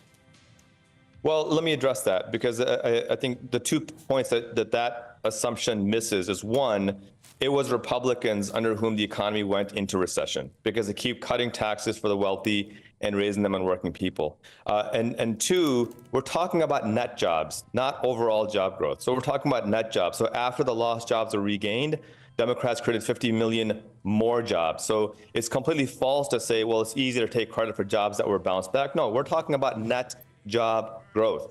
And every recession we've seen over the last 40 years has been under Republican presidents because they keep doing the same trickle-down scamonomics that simply doesn't work. It's no accident that the wealthy are getting wealthier and wealthier by inordinate amounts. It's no accident that billionaires are investing, I think, $2.5 billion or some astronomical number into Donald Trump's campaign because they know you're saying that the winning, state of the United States economy is saying that the poor are doing poorly, the rich are getting richer. Who's been in power for the last 4 years? Who won the last election? You're Who right. had You're exactly right. I'm so glad you said that, because the tax policy that's been enacted right now was under Donald Trump and the Republicans from 2017 when they had a trifecta government. That was a 10-year tax policy, and it goes through 2025. And if Donald Trump is elected again, then he will extend that tax policy. So thank you for confirming the point that it's getting worse because of Donald Trump's tax and economic policy scam, which every single economist today says that if it is allowed to be enacted again, it will result in an immediate recession. Kasim, in 2020, you had a trifecta government of Democratic candidates. You won the House, you won the presidency. You had the casting vote of the Vice President Kamala Harris in the Senate. You could have passed whatever bill you wanted to. In fact, the Democrats did pass a number of bills. Why didn't you change the tax thing if you hated it so much? Oh, we did despise it, but there's this thing called the racist Jim Crow filibuster, which prevents any bill from passing the Senate unless it has 60 votes. And we did not have 60 Democrats in the Senate to abolish the filibuster. And that's fundamentally the problem, that Republicans do an excellent job of minority rule. And for those viewers who aren't familiar with this term filibuster, this is a white supremacist policy enacted during the civil rights movement to make it more difficult to pass legislation. You can't just call any policy or convention within a Senate, like a filibuster, a white supremacist or racist thing. The Roman Senate had a filibuster. We have filibusters in the UK House of Commons. It's not all to do with racism. You may not be familiar with U.S. politics. We're not Rome. We're not the British. I'm talking about when it was enacted in the United States.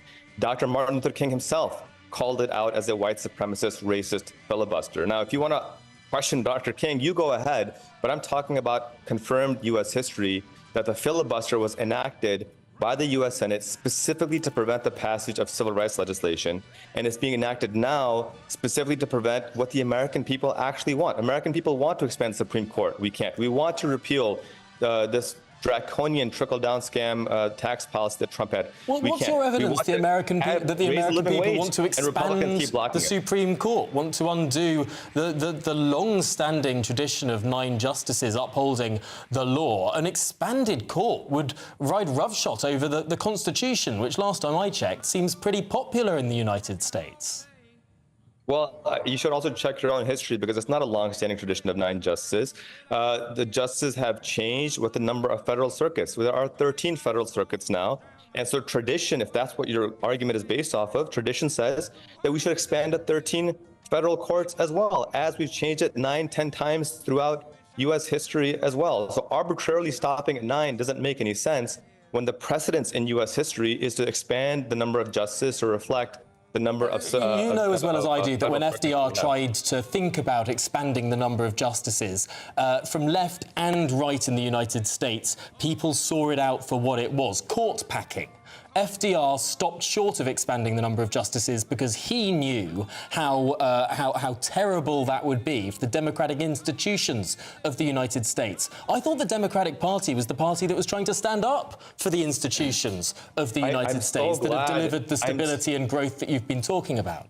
I'm so glad to hear that you condemn court packing. I would love to see where anyone on the right has condemned Mitch McConnell packing the court with right-wing justices. I mean, every single accusation is a confession, and you shifted goalposts. Court packing is expanding the number of justices. The number of justices were not expanded under Mitch McConnell. That is your one definition of it, and thank you for giving that definition. But you made the claim that it's been a long-standing tradition of 9 justices, and that's just flat out, it's not true. It's a lie. It is true. In the modern history of the United States, there have been 9 justices. Modern history. Now we're changing it to modern history. Look, if you have a point, make it. But the reality is that the U.S. government has expanded the court whenever federal circuits have expanded, and we've arbitrarily stopped for no apparent reason. You expanded the courts in the 1700s and early 1800s. I mean, before the Civil War, you're talking now. You can't make comparisons to that and the modern post-war history of the United States. Come on. Again, my friend, you fundamentally don't know American history. We expanded the court afterwards as well. And the point that I'm trying to make very clearly here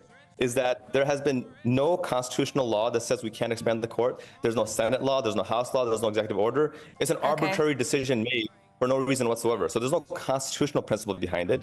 And ultimately, if we want to have a court that reflects the will of the American people, it should be expanded to reflect the federal districts that we are under right now. OK, Kasim, just the last question to you. Should Kamala Harris take up Joe Rogan on the offer of doing his popular podcast? Donald Trump sat down with Joe Rogan for about 3 hours, I think it was, is the podcast. Should Kamala Harris do that? I'm sure if she wants to. I mean, I'm not running her campaign, but I think if it's going to be a way to reach out, she should do it. If she can't, she can't. But at the end of the day, we should be focused on what the policies are. And we see 2 very different visions on economic policy. Nobel laureates have praised Harris's policies as uplifting the economy, and they've condemned Donald Trump's as causing a recession. I think the American people who care about business should have a very clear choice in front of them. Well, Kasim, thank you so much for talking us through the Democratic side of things. Your point of view, really appreciate it here on GB News. Former Democratic congressional candidate Kasim Rashid. Thanks very much for your time. OK, well, we are still waiting for Donald Trump to take to his stage there. Trump will fix it. We'll be behind him. 4 flags and hundreds of people there waiting in the ballroom of his Mar-a-Lago residence. We must say, he was meant to appear, I mean, getting on for 45 minutes ago. He's running really rather late here for this press conference. He does do this, though, doesn't he? You know, I guess it is his home. I guess it is his home, as our Republicans overseas guest did say. Well, perhaps he's trying to build up that anticipation so that as many people as possible will watch whatever this announcement is, whatever he has to say. But what could that be? Let's speak to John Christopher Buer, the Real Political News White House correspondent. Thanks so much for joining us there, John Christopher. What do you expect it is that Donald Trump will have to say today? I hope he brings enough feet, because he doesn't have enough to fit in his mouth. Each day he's put another shoe in his mouth, and like you know, Trump will fix it like Jim will fix it, and he's going to get out there and he's going to palather and he's going to go on and he's going to say, "I'm not a Nazi, I'm not a Nazi." But the fact is that this is absurd, it's ridiculous, and he's making a last-ditch effort to save himself. In the meantime, this evening, Kamala Harris will be on the ellipse, the same place where Trump said, "Let's go to the hills. It's going to be great." She's going to be there, and there's 40,000 people, and the weather is 60 degrees, about 16 degrees Celsius, and partly cloudy. She's going to have a hell of an event, and it's going to be where the voters will be watching tonight. You don't seem to think it's going to be very close. That's not what the polls seem to suggest. I think it's going to be close. Of course it's close, but no one knows anything about anything until Election Day, and then Trump will try to hide the votes. He'll try to steal the votes, and his postal service has post office boxes all over the streets in various states on fire because people have been bombing them. So the report of the mail-in ballots will be destroyed, and that's happening as we speak. So it's going to be one heck of a few days. Well, John Christopher, of course, this race has been building up with a huge amount of anticipation. Early on, it looked like Kamala Harris really had taken it by storm, but Donald Trump has sort of pulled back, and really in the last few weeks only have people been saying, well, perhaps the advantage is slightly towards Donald Trump now. What do you make of the comments that were made at that Madison Square Garden rally over the weekend? Well, it was disgraceful. It was anti-human. It was anti-Jewish and blacks, and what they said about Puerto Rico. My God, it's a beautiful place. Hang on, John Christopher, what was anti-Jewish about that rally? Everything. Because I've seen many people from the audience, many of whom were Jewish, of course, huge Jewish population in New York. Many of the people in that audience... Well, that's the whole point. Listen, you're a smart guy, and I know you. I've been on your show before. He chose Madison Square Garden. Do you realize what happened there in 1939? The Bund, American Bund filed there. They filed there. They were there, and with armed salutes to Adolf Hitler, with pictures of George Washington, yes. And that was the anti-Semitic aspect. It brought back all the fears of the Holocaust. Have the Democrats and not, the Jewish... John Christopher, have the Democrats not used that venue? No, never. We go to basketball games and hockey games there. We don't use that. We don't promote the Bund. We don't bring back reflections of the Nazi gatherings right on the brink of World War II, which brings to the Jewish mind the Holocaust, where 6,000 were killed, and that's what he wanted to do. He wanted to, and for 6 million were killed, off by a couple of 100 million. And the fact is that he did that on purpose. And you know what? It backfired John Christopher, because he's a bloody fool. Is that venue not where Bill Clinton accepted the Democratic presidential nomination in 1992? Yes, I was there. There was nothing Nazi about it. There were no salutes. Oh. So it's only Nazi when Donald Trump's there. You got it. You're a smart young lady. I thought you'd say that, John Christopher. You hit the nail right on the head, my dear. But surely you see the ridiculousness of this. Both parties have used this venue. It's the only large stadium in Manhattan. It's down the road from Trump Tower. Yes, some horrific white supremacist American Nazis used it in the 30s, but ever since, I mean, many different political campaigns have used this venue. No. Let's understand. Frank Sinatra did his farewell there. Frank Sinatra.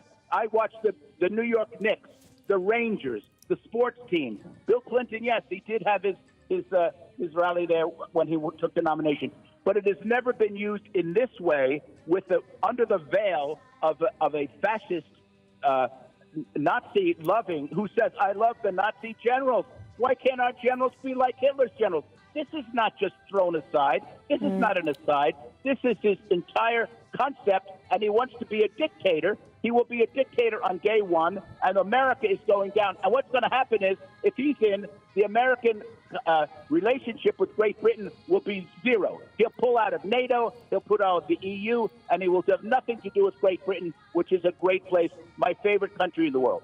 Goodness me. Well, John Christopher, despite all of this, people will be voting a lot on the economy, right? And trust in the Democrats on the economy, including among black people, including among Hispanics, has gone down. Some people think, a lot of people think Donald Trump will be better for their living standards, better for the money in their pocket. That is true, is it not, John Christopher? Oh, no. He knows nothing about economy. I was a college professor for 13 years. He wouldn't even get a C- in my class. He doesn't know anything. He wants to put tariffs on products made abroad. You know what that means? It increases the price of what we're buying, whether it's a car or a television. And that he knows nothing about the economy. He knows nothing about global relations. He knows nothing about Europe, Asia, and he's in bed with Vladimir Putin. What economic policies is Kamala Harris proposing? Because from where I'm sitting, all we seem to hear from her is all about reproductive rights. I mean, an important issue, but the economy is what people vote on, isn't it?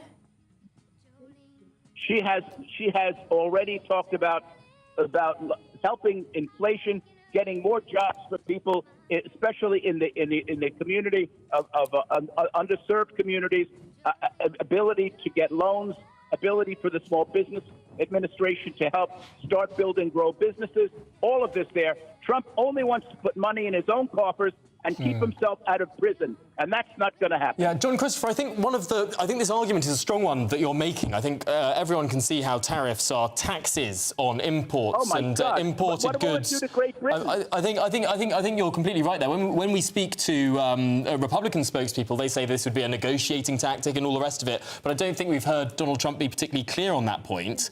However, to the average American voter, they know how they felt under 4 years of Donald Trump's first term in office. The American economy did grow. The stock market did go gangbusters.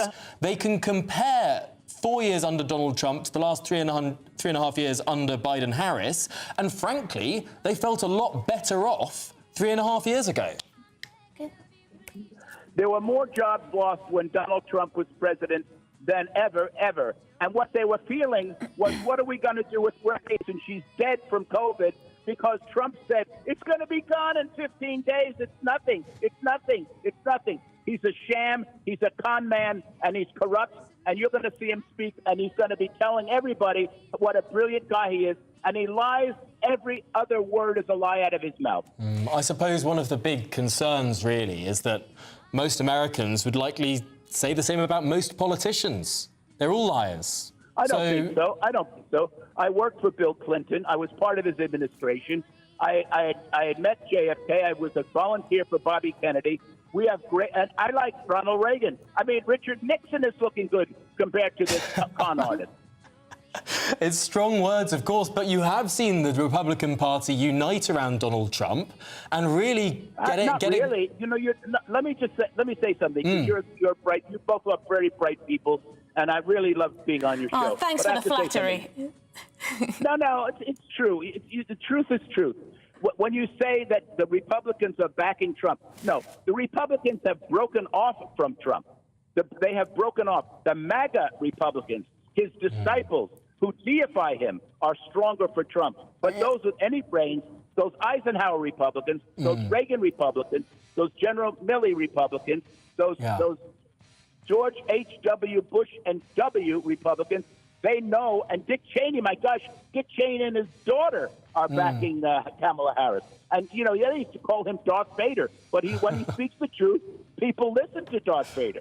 Yes, but isn't this the interesting point? You've named a lot of different sort of establishment Republicans, and many people will have many sympathies to these people that you reference. But we did see the Republican primary process, and this blindsided me. I didn't think that the Republican Party would go for Donald Trump after January the 6th. I didn't think the Republican Party would re-nominate a man who'd previously lost the previous election and then had questionable words denying the legitimacy of that election. But he did win the Republican primary. And one by one, his opponents in that primary, the majority of them, then endorsed him. And the Republican Party came together around him. And if they hadn't, he wouldn't be where he is now in the polls. Well, they were all worried about their own re-election. And somehow this guy has frightened them all and threatened them all. And they worship him. They're down on their knees in front of Trump. And the fact is, especially after the other night, I'm anxious to see what he says about those remarks that were made. His campaign approved that guy's speech, and as your previous guy said, they took one word out. But the fact is, it was vile, it was vicious, it was un-American, and it's going to bite him in the you-know-what. And as I said in the beginning of your show, he doesn't have enough shoes to fit in his mouth, because he's got it more and more. He came out to do a rally in Madison Square Garden to be like his final push, and now it was a disaster. And this is what this is today in Mar-a-Lago. It's an apology, and he's trying to rearrange the decks on the Titanic, the deck chairs on the Titanic. John Christopher, thank you so much for staying on the line with us as we wait for Donald Trump. He is rather late, isn't he? He's rather late to his own press conference. Trump will fix it. They're emblazoned across the back. What do you make of the claim that under Donald Trump there weren't any illegal wars, fewer American soldiers died, and that actually the West is safer under a man like Donald Trump? The West is in terrible shape under Donald Trump. He's a disaster for the country. He's a disaster for NATO. He's a disaster for Great Britain and the United States together, the EU. He knows nothing about world policy. All he knows about is how he can save himself, keep himself out of prison, and pay more money and get paid more money. And he's a sham artist. And it's about time everybody understood it. I mean, just watch him. Just watch him crawl out there. He's not even well, and I'm not going to get into that part. Well, isn't that an interesting tack? Because we had heard for months and months and months the Republican Party being the one talking about the age of the political candidates, talking about wanting IQ tests, wanting aptitude tests, release medical records, all the rest of it. And now it's completely flipped. I mean, it's naked politicisation. Well, Donald Trump has released no medical records. He's 2 years younger than Biden, and he's still, Biden left. I mean, God bless him. He did the right thing. He did the selfless thing. He knew it was not his time. He got there. He supported Kamala Harris, who's a firebrand. And like I said, there's going to be 40,000 people watching her live on the Mall tonight about 6 o'clock. So I think you GB News might want to cover that. I'm happy to talk to you if that happens. And there's fair weather and warm weather and no hurricanes for a change, and we'll see what happens. Well, John Christopher Buer, the real political news White House correspondent and, of course, former staffer on the Clinton campaigns, as we learnt over the course of this interview. Thank you so much for joining us and talking us through this great anticipatory event. Donald Trump now running more than 50 minutes late for his own press conference in his own house. I don't know how, Emily, you think this sort of reflects upon him. I mean, does it matter when politicians are late? I mean, I don't know. I mean, being 10 minutes late, I mean, that's quite cool. Keep people waiting a little bit of anticipation. This probably is getting into rude territory at this point, but we know he doesn't particularly love the mainstream media, does he? There's a woman there dancing about who's having a great time. A woman in a red blazer, blonde hair, she's enjoying it. So she's just taking this hour we've been waiting for Donald Trump to have a little jig, keep the blood circulation going as they await Donald Trump. Well, she's having a lot of fun, certainly. But I wonder if this means that there is some rewriting of a speech. I mean, we were talking there with various individuals representing various sides of the fence. And John Christopher Buer was saying that in some ways he expects this to be an apologetic press conference where Trump is trying to row back from some of the rhetoric in his campaign that we saw particularly at Madison Square Garden. Surely not. Can you imagine Donald Trump being apologetic? Can you imagine him, Donald Trump, coming up to the stage and, puts his papers down and just says, I would like to deliver an apology to the nation for that particular rally? Not going to happen. It's not going to happen, is it? It's not going to happen. Thank you for sticking with us as we await Donald Trump. He will be taking part in that press conference very shortly. But I'm afraid it won't be us accompanying you with that press conference. Stick watching us here on GB News, because up next, it's the one and only inimitable Martin Daubney. He'll be taking you through the next 3 hours as only he can do. But we're going to have a check-in with the weather.